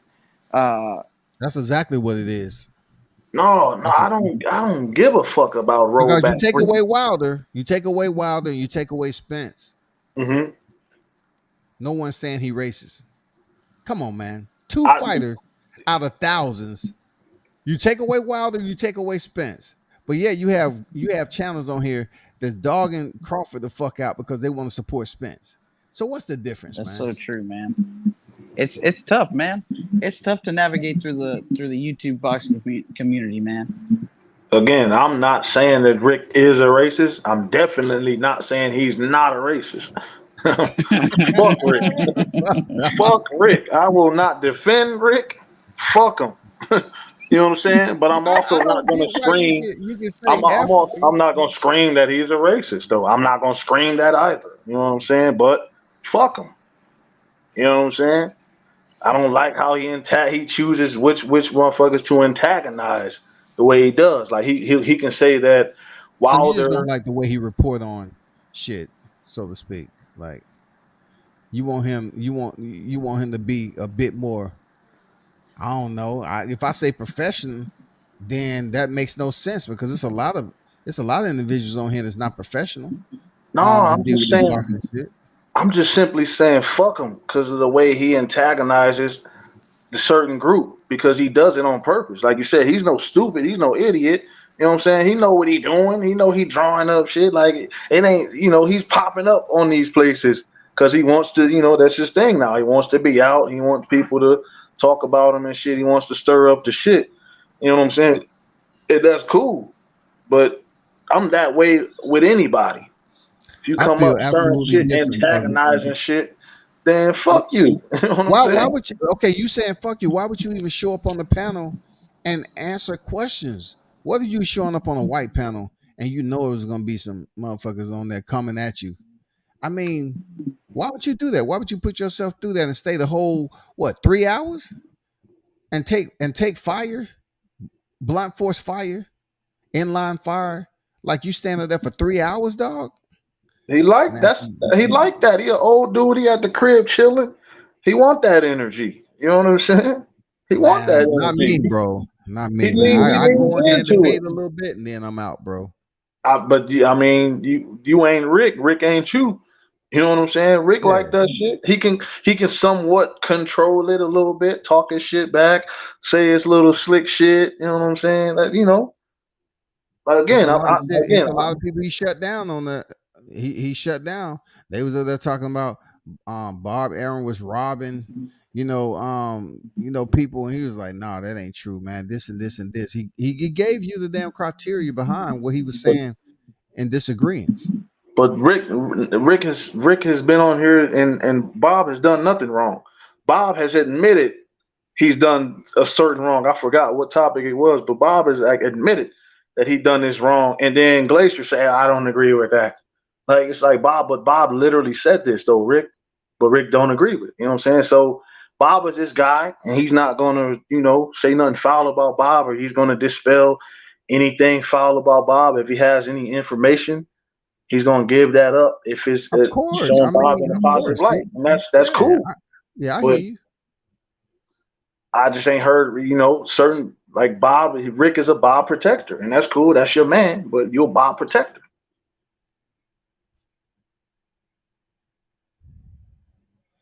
I don't, I just look at it like, man, as long as I've been living, talk, I'm like, I'm from the South. I just know it when I see it, bro. Right? And sometimes you don't see it, you gotta feel it. You know what I'm saying? What I mean by feeling it, you have somebody that might go to somebody else, and they try to just get people behind the scenes to tell that same lie over and over again, and then you feel the energy coming from people like, damn, why they acting crazy? Why they acting weird? Oh, so and so Mhm. told me this. What? You've been around this situation for this long, and you haven't even really asked the person that it's about. Hey, did this happen? Do you feel this way? Now, a motherfucker willing to listen, pass around a lot of 10 people, and all those 10 people are continuing to build more and more people. I mean, that's the shit I don't like. That's YouTube right there. That's That's that YTC. YouTube for you. You know what I mean? But it wasn't about what no for me saying fuck Rick because fuck him. It wasn't about nobody else calling Rick a racist or nothing. It was just me saying fuck Rick. That's it. You know what I'm saying? I'm sure Rick is like Rick feels a certain way about DeBella. You know what I'm saying? It was funny to me though when it pertained to the Haney situation, how all of a sudden, like all the shit he said about DeBella, but when it pertains to Haney now, maybe DeBella's telling the truth one time. Like, get the fuck out of here, Rick. Like, you know what I'm saying? It's shit like that I'll be like, so He Rick definitely is ain't slick. He'll defending the throw out Bella. facts and then he'll throw out his bullshit. And then if you can't really decipher that he's on some bullshit at this point, then he gonna get that shit off on you, bro. That's Rick. There's plenty of people out here like that. We know him, combat. You know what I'm saying? I agree, bro. Like I agree. If I'm around as long as he has, and I know the business, and I've been around some of the Don Kings and freaking Bob Aaron's, all the OGs, it's gonna be some things that I am accustomed to, that I've acclimated to. And everything I say is not going to be politically correct, man. You're going to hear some shit you don't want to know. Why? Because I've been around for a long ass time and I'm stubborn. I'm stuck in my ways. I think that's the way he is. He's been around. Boxing has always been a grimy sport. The man know a lot about business of boxing, dog. For real. Like, he knows a lot of shit. Whether I whether the, He whether my does. people whether my people want to sit up here and support him, you don't have to, because he's not a boxer. You know what I'm saying? You don't have to support him. It's not nothing to support. You either read what he put out or you don't. You know what I'm saying? That's the only thing I can say. You either read it or you don't. It's like Chris Mannix or Michael Coppinger. Yeah, If I you say want to fuck read them what they too. put But out, I don't say they're racist, but fuck them. You know what I'm saying? well, they done did more controversial shit than they saying Rick did, in my opinion. Dan Pugmire came up here talking about Deontay Wilder was never coming back to boxing. He's mentally broken. Yeah, yeah. Don't nobody bring up Dan Pugmire. You know why? Because they don't see him all the time. Like, they don't know how to connect with him. Yeah. But I'm not shooting Rick no bell when he says the same shit that Pugmire just said, just because I feel like he might not be a racist. I ain't shooting him no bell. You know what I'm saying? When he was up here saying that shit about Deontay, and you were like, you know what I'm saying? You kind of show some resistance, but you let him get his shit off because you wanted his opinion about the situation.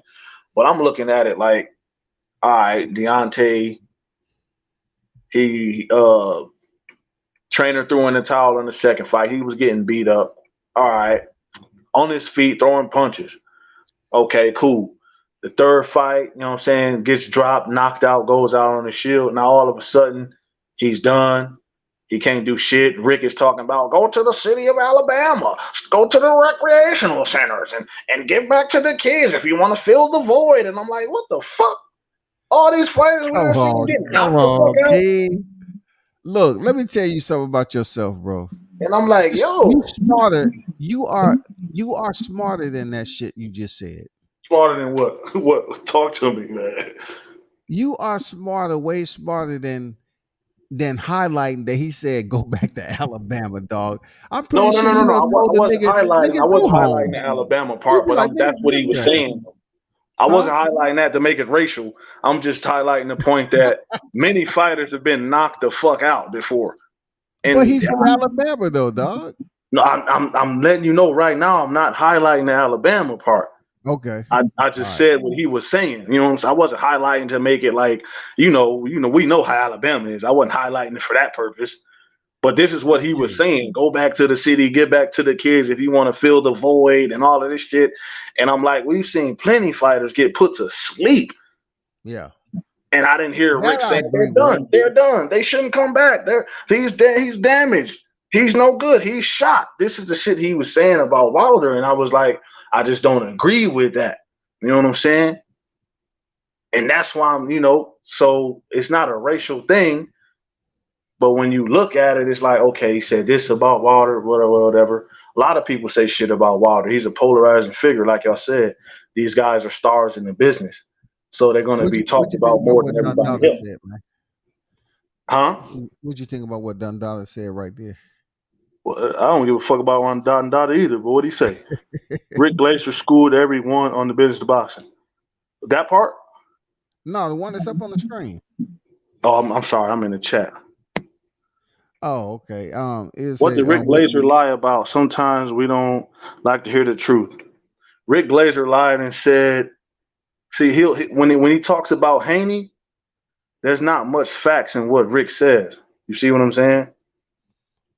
There's no facts. On the barbershop, he told Bill Haney to check with some dude in New York City because when they were saying that Devin Haney was next in line to be the mandatory for Lomachenko, he said, no, that's not true. It was a deal made behind the scene for Lomachenko to become the franchise and have Devin Haney pick up the WBC belt because that was brokered by that guy in NYC who's a big deal. And I know a little bit more what I choose not to talk about, but he told that guy on barbershop conversation. I mean, he told Bill, he said, you need to get with that guy in New York City. And you need to talk to him. Yeah. I didn't get no reaction out of Bill like, what the fuck you talking about? Yeah, nobody didn't give a fuck about that. There wasn't much reaction from Bill on that. You know what I'm saying? And that's why Rick, that's like the one thing he'll always go back to. But I'm alluding when I'm saying Rick don't necessarily give facts when it comes to Haney.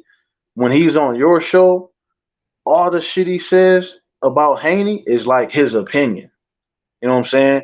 Of course it's gonna be opinionated. But he'll mix it in with some facts, and then you trying to decipher like, is this a lie or is this his opinion? Because at one point he'll say he speaks matter of factly because, like you said, he knows a lot about the business and he's been in the game, but he don't know facts necessarily about Haney's business right now. You feel what I'm saying? He don't know the facts per se about Spence. I know he's been around. He don't know the facts per se about Spence and Crawford. You see what I'm saying? So he'll say something that's kind of factual about Bob, and then he'll say Spence does not want to fight Crawford. Like he knows this, like he's heard Spence say it out of his mouth.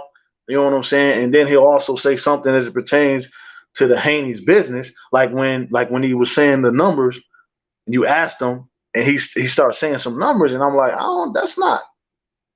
that ain't true, bro. That's not fact based. That's like his opinion. You know what I'm saying? So you can't school me by giving me your opinion. I don't know what type of school Dundada went to. You feel me? But But you're you not. know what as I do that opinions can school the listener. It depends on what your opinion is about. Because real talk, everything ain't based when you have a debate. There's some facts on there, but when people give their opinion, they give an opinion based off information that they believe is closest to the fact that we're gonna get. You know what I'm saying? That's the only way we can go about it. Like it's opinions all day long, every day, all day. Rick does well in mixing them, and I ain't buying that bullshit. I hear you on that, man. Who am I to tell you what you should listen to and digest and what you shouldn't? You know what I'm saying? I like that. If that's what you choose, cool. But I just was always like what I had to go through when I was coming up in the military. Certain things, I just always had to want to dig a little deeper and hear both sides because a lot of times I just feel there was certain people out there that was wronged and they felt like everybody was against them. So Yeah, when yeah. you're telling me this information, I have to do my research to find out if is it just you or is that particular individual, those individuals really fucking with you like that? I have to go ask questions. Yeah, and that's the best thing to do. You know what I'm saying? So like I said, like I'm not like when you have Glacier on here, I'm not on some hoe ass shit. I'm not hitting the thumbs down. I'm not turning the shit off. You know what I'm saying? I'm supporting You combat because I definitely fuck with active combat. though. You know, You yeah, definitely because I active. gotta be. I gotta give. If he coming in antagonizing, then I'm gonna antagonize him somewhat. You know what I'm saying? But it ain't nothing like it ain't necessarily nothing personal. I mean, people might think it's personal because you say fuck a person, but you know what I mean, if you coming on here and you disrespecting people intentionally by calling them derogatory, soft ass, feminine ass names, then it's only right that I could say fuck you. And honestly, I understand that he ain't even really talking to me when he disrespecting those certain fan groups. You know what I'm saying? Because he Well, will it seemed like he you will talking to him though. elaborate. He will elaborate and say like these are the specific kind of fans that he's you know throwing shit to. You know what I'm saying? He'll at least do that. You know what I'm saying? And I understand because these YouTube streets are crazy and these fans on whoever they like, these fans do be on some wild bullshit. But I just didn't like how he would. There's Canelo fans out here that ain't shit. You know what I'm saying? Give them motherfuckers some light. The same thing I was saying earlier about the PBC shit. Yeah, PBC is cool. You know what I'm saying? They be doing their bullshit, but if you're gonna consistently highlight PBC and not talk about the bullshit that's going on in Top Rank, that's going on in the Matchroom, the Zone, or Golden Boy, nowhere else, then I'm gonna look at you like, why are you choosing to only highlight PBC? You know what I'm saying? And then I could dive into whatever I might think on the reasons you choosing to highlight only PBC. Because a lot of people will shit on Al Heyman and he's not even around. Like, you know what I'm saying? They just shit on him because they know he's involved with PBC and shit. And then, you know what I'm saying? PBC gets a lot of shit because people don't fuck with Al. And, PBC ain't doing nothing that these other companies ain't doing. It's the same old shit. I don't know what good, when it separates promotion, what I'm saying, that we can highlight one more than another because if they want to say that Bob Arum is super racist and all that, but yeah, he has all these black fighters, you know what I'm saying? He's letting fighters fight. Man, he's getting them fights. Man, this boxing shit is the man, come on, man. It's the evil face you've been looking for, man, with your eyes open. You don't have to go to sleep to dream of a nightmare with boxing. You can stay awake. Motherfucker, just as evil in the daytime than it is at night, man. That's boxing, bro. Like I Andrew think it's Charles said, "Who writes his checks?" I don't know. I'm asking. He's talking about Rick Glazer. Who does Rick Glazer work for? And who writes his check? I mean, it seems like he works for Bob, but I don't know. No, he get checks from a lot of people. I don't get in people's pockets. I'm gonna leave that shit alone. I don't get in his pocket. I think Andrew Charles is asking to say like, well, why does he say what he say? Like, why is he constantly protecting Bob, or why is he I mean, constantly he shitting on might these have some people? type of relationship, bro. You know what I'm I'm saying? sure they do. I'm sure they do. They might have some type of relationship behind the scene, of course. So hey, Nah. like I got relationships on this YouTube shit. Like I would defend some. Like if somebody came in here talking stupid and like they was going in, I was like, okay, nah, that ain't cool. You know what I'm saying? That ain't going down like that. Yeah, yeah. You're gonna have your favoritism. You're gonna have people you fuck with and the ones you don't fuck with. Right, right, right. You know what I'm saying? But like I said on the last podcast, on the last show you had when I was on the panel, you know what I mean? Any two men agree on everything, one of them's a bitch. You know what I'm Yeah, saying? yeah, So I just leave it like that. You know what I mean? But as yeah. far as Rick go, I just be giving him shit. It ain't like I'm on some on some Chris Rock shit. I ain't on some you a cracker ass cracker type shit with the man. You know what I mean? Because again, like you said, I haven't seen anything like super blatant. You know what I'm saying? I could be wrong. Maybe somebody has experienced some shit with Rick. But as far as, somebody exposing him or something like that on this YouTube shit, I haven't really come across it like that. It's more so innuendo type shit. It's more so you could read it like this if you choose to read it like that, but that don't necessarily make it he on some straight MAGA down suck. You know what I'm saying? So, you know what I mean? On some shit like that. But It's just like Mike Perry who's about to fight right now. Mike Perry obviously looked white.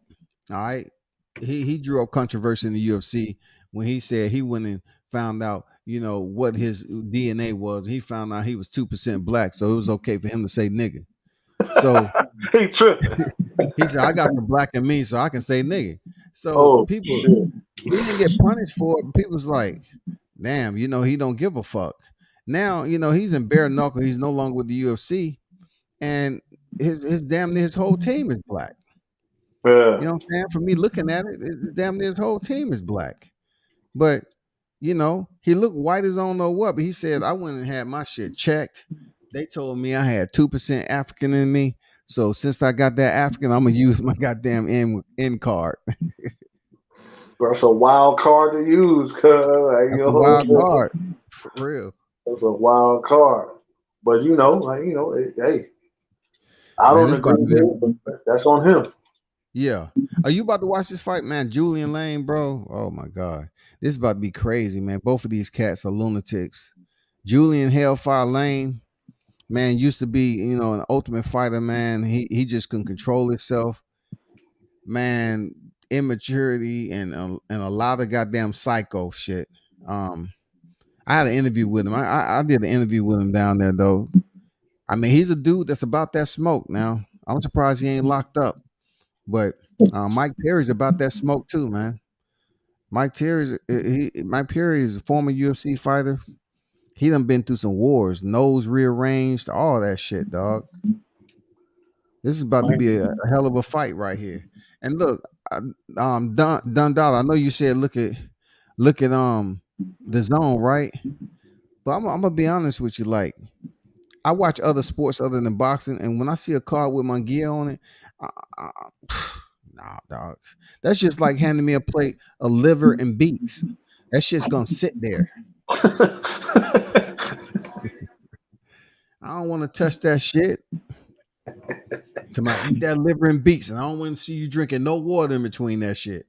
Hey, that's just nasty, man. Nasty as fuck, man.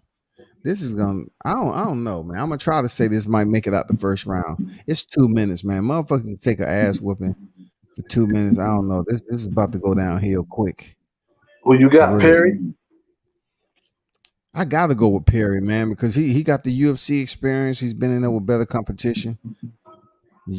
Oh man, Julian coming out there firing his ass up, still.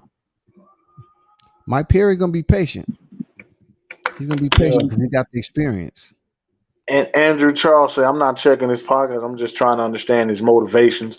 I get that he's connected to the sport, but I didn't really know who Rick is till he Oh started shit. popping up on channels recently.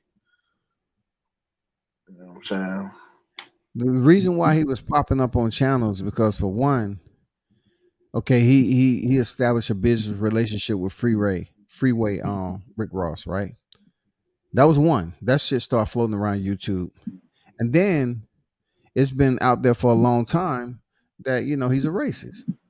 So barbershop, what better platform to host and bring him on if he agrees to it than the barbershop because he has an uncensored platform. Oh, So that's how that went down. this nigga's He fucked about up. to knock the shit out of Julian, man. Julian's hanging on. See, the one thing, people, you can clinch and punch in BKFC. The scar tissue over Mike Perry's eyes open up already. That's from his previous battles in the UFC, man, for real. That's why he's open up like that. Look at these mother. They are bloody. This is the first round, y'all. 20 seconds remain in the first round. Both of them bloody. You can hold with one hand and punch with the free hand. That is one of the rule formats in bare knuckle. This is a tough sport, man, to compete in for real. This is a motherfucking tough ass sport, bro.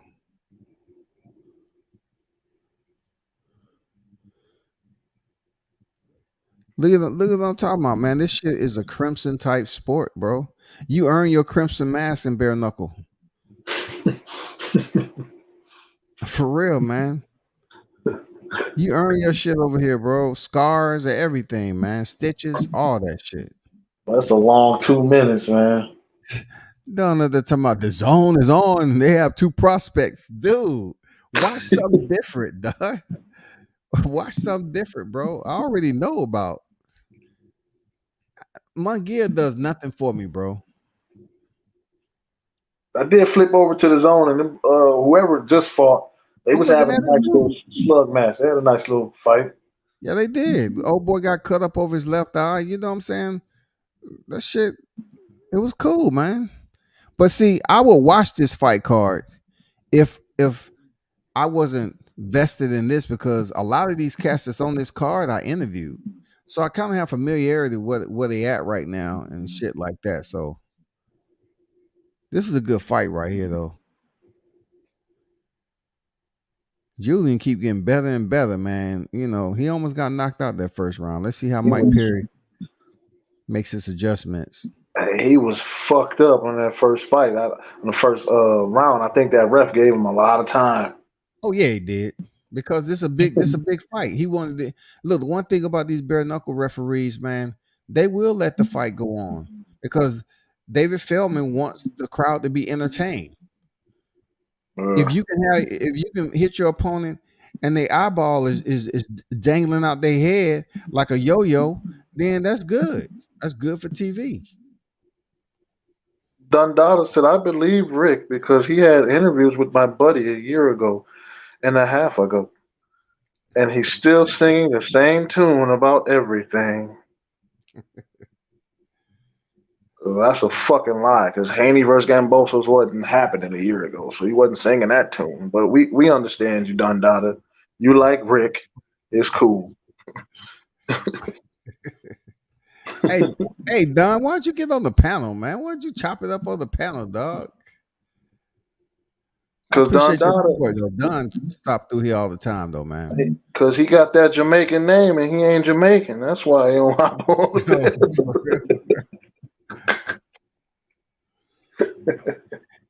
Dundada, you want to G with a big boy? Hey, come on. Dundada, come on, talking to Queen's English and shit.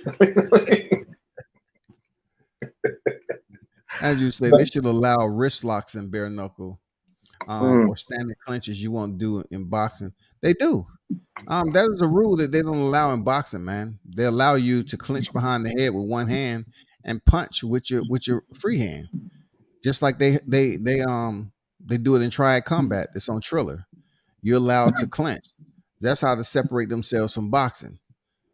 in the clinch, you're able to hold behind the head and punch. You know,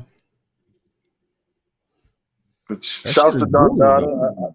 I'll be seeing Don Dada in the chat all the time. I see him on the some other channels. Shouts to Don Dada. We rarely agree, but that's cool. You know what I'm saying? Shouts to Don Dada. Yeah, Don be showing support, man. Yeah, For shouts real. to everybody that support World Combat. You know what I'm saying? Andrew Charles, Don Dada, everybody. Which channels? What's the other channel I seen? I think I see you on 2 other channels, man. Who, me? Yeah. She ain't no telling. I've been wrenched Yeah, up everywhere. on I a see few you pop up channels. in the chat though. Cause most of them you got wrenches, huh? I got shit. I was wrenched up on H Money show for a little while. Oh, okay. Damn. That's why. Now, honestly, that's where I saw you at, and then I was like, "Oh, he got a channel. I'm gonna go fuck with him." You know what I'm saying? But y'all fell out or whatever happened with that. But that's Now that nigga say I was a Devin Haney dick rider, nigga. Man, please. man. But yeah, Motherfucker, stop. You asked me to help support. And I go over there and you sabotage it. Now fuck that, man. niggas be going crazy. You know what I'm saying? If you calling me a dick rider, what the fuck are you, nigga? Like, you was talking about the same fighter every freaking day, and then you ask me to help, and then I help you say, "Oh, you a Devin Haney dick rider. You ain't about this." What? Okay.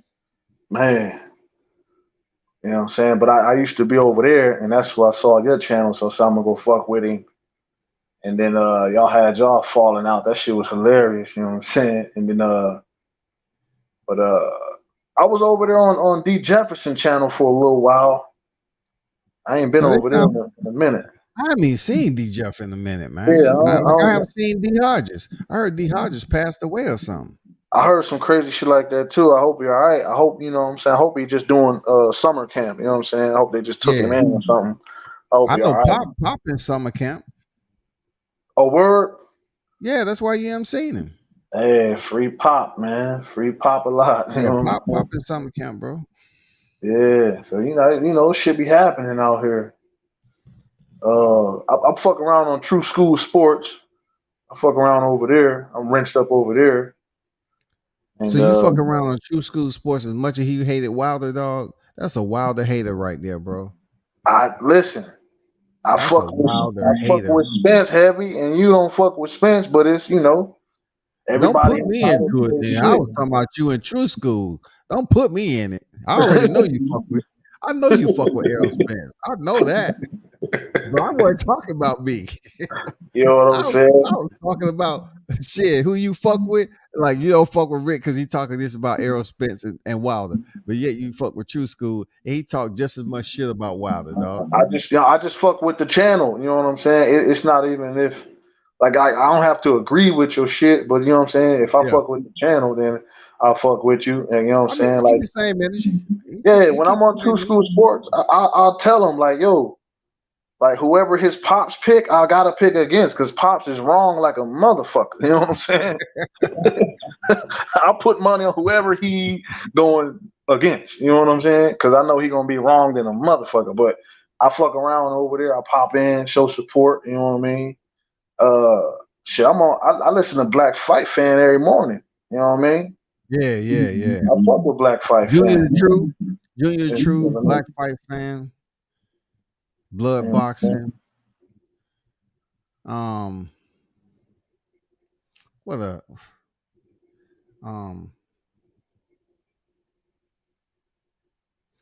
I think them the ones, man. You know, I just want to hear good content. Yeah, I want Some to hear shit different I can learn perspectives. from. Yeah, because everybody gonna have a bullshit. You know what I'm saying? It's not only bullshit, it's the people that be in the chat talking that bullshit. Oh, for sure. You know what I mean? It's the wild, wild west. But Yeah, it's the wild, wild west for real. Motherfuckers coming up with revolvers. They ain't cocking shit back. The hammer's already clack, clack, clack, clack. yeah, Reload. you know what I mean?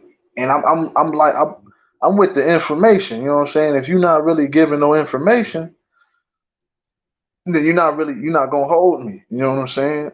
Yeah. If your perspective is just just too one sided. You know what I'm saying? And I can't understand why it's like that.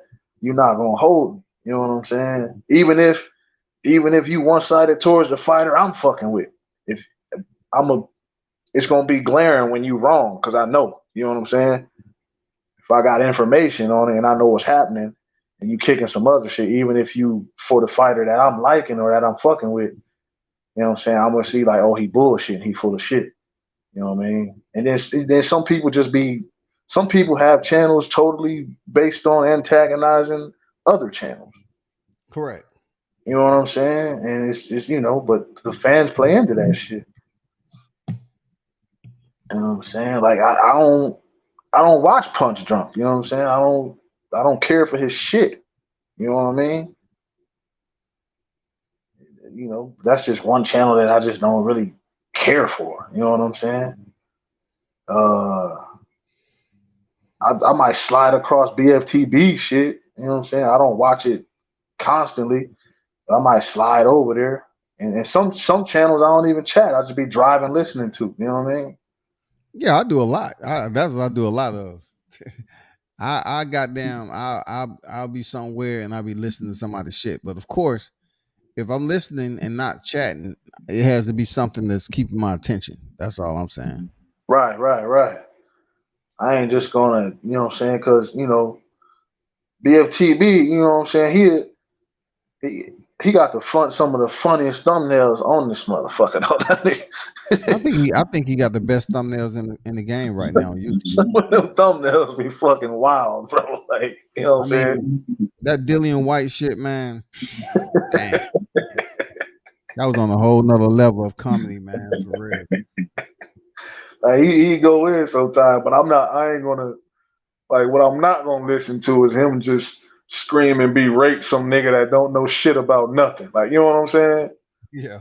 Then you just beating up some chump, and I don't want to hear that shit, even though it's funny sometimes. So, I mean, but it's a lot of just niggas just being contrarians. Like, if the LDBC says this, then they gotta say the opposite. Like, that's whole shit. You know what I'm saying? But yeah, that's why I like doing my own thing, man, because I'm not gonna jump in a yeah, group yeah, of people and push narratives. You know what I'm saying? yeah. You know what I I'm not mean? gonna do it. I'm gonna speak what I speak, study what I study, and listen to who I want to listen to. That's it. If I'm listening to a channel, I got to be able to learn something. I know it ain't gonna be educational all the time, but Right. like I said, I can't be on the list of people just going back and forth. 8 motherfuckers on the panel cussing each other off. I mean, damn, dog. Yeah. That shit get old. You know what I'm saying? 'Cause even if like somebody might have a different perspective and they just may be looking at something totally different from the way I'm looking at it, I'll be like, oh shit, you know what I'm saying? Sometimes that could open up a different thought or me to think deeper into a certain situation or help me understand why some of this shit that be happening is happening in boxing. You know what I'm saying? But man, no. Damn, Mike Perry got another big cut up on his eye. Boy, these guys look like monsters right now. Man, this bare knuckle shit, bro. I don't know why more people don't watch it. They must can't stomach the blood. I don't know, but this right here, I know they love it. And I know the people who put this fight card together loving this fight. It's bloody. It's goddamn. It's a lot of damage, boy. It's gonna be a lot of recovery in this motherfucker, boy. And see, this is one that'll benefit from like going to a TV network, like going to Spike or some shit, like either Spike is still around, like you know what I'm saying? Yeah, it's a TV network that's want to take the risk to cover a sport like this because this is a bloody fucking sport, man. Men and women. See, men Yeah, and women. That's what's separated from female women boxing. Women boxing, they have gloves and shit with no power. Over here, the women have no gloves, and sooner or later, them knuckles gonna crack the skin. and It they don't know, matter and if you got power or not. these fighters, you know what I'm saying? You don't just come into this, you coming from somewhere else, so you experience, you know how to hit, you know how to Yeah, punch. So yeah, like yeah, you just can't put all your momentum into punches bare fisted. You're gonna break your hands. So you have to learn how to fight bare knuckle. your hand gonna be shattered. These You gonna have motherfuckers are knotted up.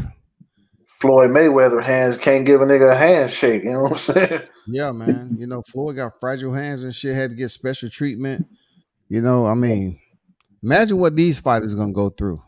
Mm. This is not a career of longevity in this bare knuckle fighting. This is, I don't know how long you're gonna stay in the motherfucker, because it's gonna take you a while to recover. Plus, if you keep on breaking your knuckles, man, you're gonna get arthritis. You know, you break your knuckles, your wrists, bones in your hand. That shit, you're gonna get arthritis off that shit, man. You seen? Have you ever seen Frank Lucas hands? Frank Lucas. The old Kingpin. I The might dude have seen a that special on him at one point in time, but I don't remember. but the real Frank Lucas, his hands are like stuck in one position. You know what I'm saying? His hands are fucked up. Did they fuck him up or something with a bat or what? I, I Why his don't hand know. fucked up? He old as shit too now, but his hands were they just stuck. Like like when Mike Epps when he do that little character with the little arm. Yeah, because a lot of times when people did what he was doing, if you know, they might keep you around because you the plug, but sometimes they goddamn torture. They'll put your hand on the table and smash that mug with a bat. Yeah. And you get your hand smashed with a bat, you can recover all you want. That shit it's not gonna get better, man. It's like shit. It's a lot of bones in your hands and feet, man. Most of the bones in your body. Yeah, man. Man, them dudes had a hard, rough time back there doing dirt. Motherfuckers used to get caught up. They say, "No, we ain't gonna take you off the street just yet, because we still need some shit, but we're gonna put this bat to your ass." But that's why I was asking you earlier if you think how do you think about the longevity of the BFKC I shit. didn't know if you were speaking on the sport as a whole or the fighters competing in the sport. Both. You know what I'm saying? Well, the fighters that's competing in the sport, how can they have a longevity in a career?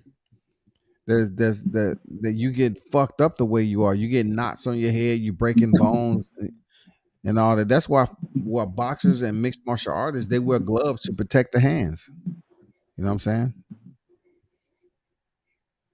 Andrew Charles said, "Yeah, you can hear Paulie's hand break in his bare knuckle fight." He said he heard that shit.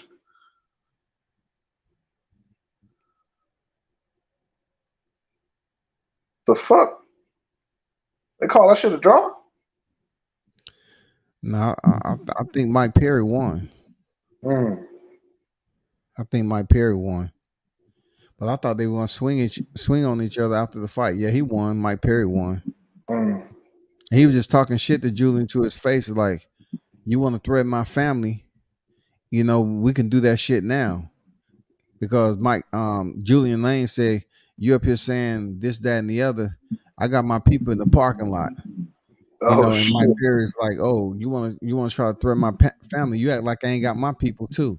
So that's probably what he was telling him about. Like, "No, it ain't no shaking the hands. You up here trying to threaten my family like you gonna jump me in the parking lot. And I got a little kid and I got a wife, but you gonna touch me? And we about to go make this money? Come on, man." I ain't mad at him. The dude that's up there right now with the coat, the blazer, and the shirt, that's Chris Lytle. Chris Lytle was one of the first UFC cats that competed in bare knuckle before it was damn regulated as a sanction. Oh He used to yeah. do that bare knuckle shit outside of the UFC when he left the UFC. I remember being in Vegas, bro. I was fishing for interviews and Chris Lytle came down there. And I'm the only one who knew who he was. I said, "What's going on, Chris?" He was like, "Hey, what's going on, man? Can I get an interview?" He was like, What boxer is that?" I said, "He ain't no motherfucking boxer, dog." I said, "That dude was a former UFC mixed martial artist and a goddamn bare knuckle fighter, dog." They said, "What boxer is that?" Bro, I know you will laugh your ass off, man. The funniest shit I seen on Fight Week, I seen Kevin Kelly ass walk down there, boy. Kevin Kelly, he ain't a bad dude. He's just a goofy dude, man. And so I I was out there talking to Kevin Kelly, and then Erickson Lubin came in from the side. So I say, "What's going on, Hammer?" So I said, "Shit, while they up here, whatever." So Kevin said, "Oh, this Erickson." So Kevin stuck his hand out to dap Lubin up, just lean into the shoulder. And man, Lubin stiffed on him like, "Hey, how you doing?" Like a handshake. Okay. So I was like, "Lubin, you know who that is?" He was like, "No." I was like, "Wow." Damn, Kevin's up there short ass. I'm Kevin Kelly. I'm the one. I had to back away from that. I was like, "Damn, that's embarrassing, man." Erickson Lubin like, young, "Oh, though, nigga, I don't know you, nigga." I know me, nigga. I know who I am right now. You ain't competing. Yeah. That shit was funny. He tried to lean in, like dap him up, and Erickson stiffed on him. I'm like, "Hey, yeah. Here we go, right here." Dundada say, I think Black Fight Fan is solid. He just needs some clarity that he don't have with certain subjects. Dundada, get your ass out of here like you got clarity. Like you got the 2020 scope. Get your ass out of here, Dundada. I know what's going on with Don Dollar right now. He doing college work that's due on Monday, so he's trying to be correct. He's being specific. He's probably writing an essay, man. You probably writing an essay right now, Don Dollar, for real. Dundada speaking the Queen's language, man. I'm telling you. You doing some lit right now. You doing that lit work, that literature shit, man. I don't know. You gotta be more specific about him having clarity on certain subjects. That's an open-ended statement. And Charles said, "I'm Kevin Kelly." Yeah. I'm gonna say I'm Kevin Kelly. And Hammer looked at him like, I don't know you. Like, what are you talking about? I mean, Lubin has that personality, man. I know for one, if he fights either whoever, man, he better play it. He better play it like Amir Khan did tonight, bro. Because that's another person that has a questionable chin. Yeah, he got a fire alarm button on his goddamn chin. For real, man. He got a questionable chin. Going in there against Charlo or Sebastian Fundora, man, he better play that shit safe. Yeah. But Fundora, I like the Tolerant Inferno, but his last fight, he said he was trying to box a little bit, which you could see that he was trying to do something different. But I think if he fights like that, Ruben will probably beat him. But he didn't look too good his last fight. No, he didn't. But you could tell that he was like that wasn't his normal style, because he normally like to get in there, throw punches, and throw with power. It just seemed like he didn't have any power on his punches, and it just seemed like he was like, how Sean Porter looked in the Ugas fight, like it was like, that's not Sean. Like, what the fuck is Sean? Why is Sean trying to fight like this? You know what I'm saying? Bro, that was I told you a long time ago about Sebastian Fundora. I said, this dude body structure, he's getting away with certain things, but his body need to hold up. You know what I'm saying? Like, that dude is super lanky. His limbs are long. So what's going to happen? You're going to start to have joint problems. And I think with him fighting on the inside like that, he's starting to experience joint problems and pain and shit. And then he can't sit up here and jab on the outside continuously because he's not the fastest fighter. So if he can get on the inside, he's the one thing he's pretty much remediated and done very well right now is fighting on the inside for his height, bro. Like, I'm amazed at Sebastian Fundora, the way he boxes on the inside. It's impressive, ain't it? Yeah, I didn't see him doing Nathaniel Gallimore like he did on the inside. I didn't see that. Right. It just looked, oh, she all right. And the ketchup and mustard, what's that? Yeah. But yeah, Fundora, I think he's trying to figure out, like he's figuring out, or somebody's in his ear, like you gotta box a little more, move a little more. And I think him trying to do that is taken away from his natural inside game. You know what I'm saying? Because that's his style, whether he likes it or not, whether that's his body type or not. That's his style. We've been watching him fight, and he likes to get in there, fight on the inside. Maybe he likes that because the guys can't get enough leverage to tap that long ass chin. You know what I'm saying? But him versus Lubin that's a good fight. I want to see it. Yeah, I'm just curious to know what style Lubin is going to. Is he going to fight him with distance initially? I don't know, man. This is a crazy fight to think about, man, because all I see is Lubin taking a punch. You know what I'm saying? I don't see him withering away like Jason Rosario did, because when he hurt Jason Rosario in the first round, I said, oh shit, it's gonna go down like that. And then Jason turns around and hurt Lubin. Yeah, yeah. I'm like, what the fuck? And then, he ended up stopping. But damn, I don't see Fundora withering away like Jason Rosario, though. Nope. Hell no. I don't see that shit. Rosario he's just a guy that, packs a nice punch. So if I you just can don't see how that nigga was goddamn percolating off a jab. You know what I'm saying? That nigga started percolating. That song came on. Here comes the percolator. Here comes the percolator. Then Rosario just started, popping his chest. Man, come on, get out of here, Rosario. Fuck that. Mel Charlo tapped that belly button. He tapped that belly button. That boy started having a seizure. And then he tried to get up and turned over and was like, oh, I was like, oh, he done. Damn. You know what I'm saying? But I learned a lot about Charlo in that fight though. That's when I saw that Charlo, he don't want to get hit. True. You know what I'm saying? Yeah. A lot of black fighters don't want to get hit like that.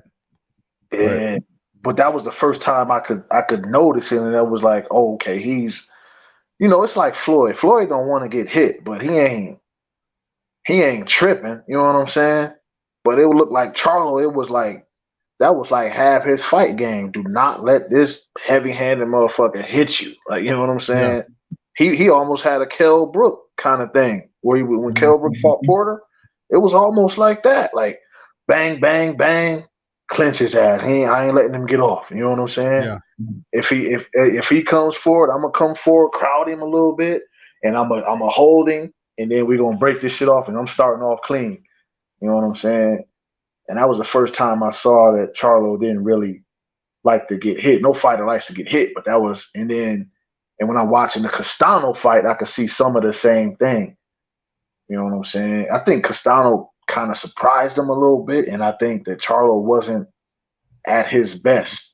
I'm not saying he was injured, I don't know, but it just looks like he wasn't at his best because I think Charlo stops him the next fight because I saw him hurt Castano a few times, and I know he can hurt him now, but I just don't think for some reason he ain't want to step on the gas when he did get him hurt, and I'm thinking he's got enough willpower to not let that be a common thing in his next couple of fights, like AB, you know what I'm saying? Like we saw with Thurman. I don't think that he's that weak-minded to where he won't want to throw punches anymore. You know what I'm saying? I'm curious to see, man. I'm definitely curious to see that. I don't know, man. That's huge. Just think he's gonna stop. I didn't see a point. I don't know, man. Him not being 100%. I don't know. I think he was. He was hurt. He hurt Castano when he got hurt. That was a hard ass fight. Yeah. Castano brought that shit, bro. Like to be honest, man, a lot of people felt like Castano won that fight. You know what I'm saying? A lot of people felt like that. I thought it was a close fight. If they had given it to Castano, I would have been like, damn, you know what I'm saying? But I wouldn't have been like, oh, Charlo got robbed. You know what I'm saying? No, I wouldn't have said that either. So but when it was a draw, yeah. I thought they played it safe. But here's the catch, though. If they had given it to Charlo, I would have been like, that's tough. You know what I'm saying? Yeah. So, and I was going for Charlo, of course. You know what I'm saying? So, but Castano showed up. You know, Castano ain't no slouch, man. No, he ain't no slouch, man. He got with it. Charlo got with it. That was a good ass fight. Like, I got to look back at the Hurd fight, the Jared Hurd and Louise Aries fight. Oh my God, Aries was lighting up Thurman, but I think the punches looked worse than what they actually felt because, Hurd still stood up. Hurd took it pretty good. Yeah, But it looked worse than it did, though. Yeah. Yeah, I don't what's going on with Hurd. I don't know what's up with her. I mean, his dad passed and stuff, so yeah. I know that got to affect you somehow. You know what I'm saying? Yeah, for sure. Just like Tony Harrison. Yeah, Tony Harrison's dad passed away, man. Any one of these guys' fathers who, have some significant role in their career, they're gonna feel the shit, man. Right. And Harrison's father, that was his coach from day one. So shit is different with him. Yep. And, you know what I'm saying? So I hope I heard Harrison's coming back to fight somebody. I forgot. Yeah, Harrison, from what I heard, I don't know if they signed it yet, but yeah. Supposed to be on the undercard of the male shit. I guess that shit's off now, but that's fucked up. Boxing has so many fighters. If the main event get released, sometimes most of the time they can't even just move the co-main up to the main. Yeah. But what you big think? dog? I gotta call this promoter, bro. He been blowing. I got. It's a fight coming up. I gotta call this promoter and talk about some shit on the upcoming fight card. But I appreciate you pulling up as always. There, King Mitch. Continue to do your thing, bro. Everybody in the live chat, hey, y'all hold it down. Thank you for dropping through, man. I know we was off topic, but hey, sometimes it's good to talk boxing. Goddamn it, I don't care. It's my shit. Shit. Appreciate you coming back, no doubt. Yeah, for sure, man. Hold it down, man. Enjoy your week, man. We'll do it again, man. You know what's up. Yes, sir. All right.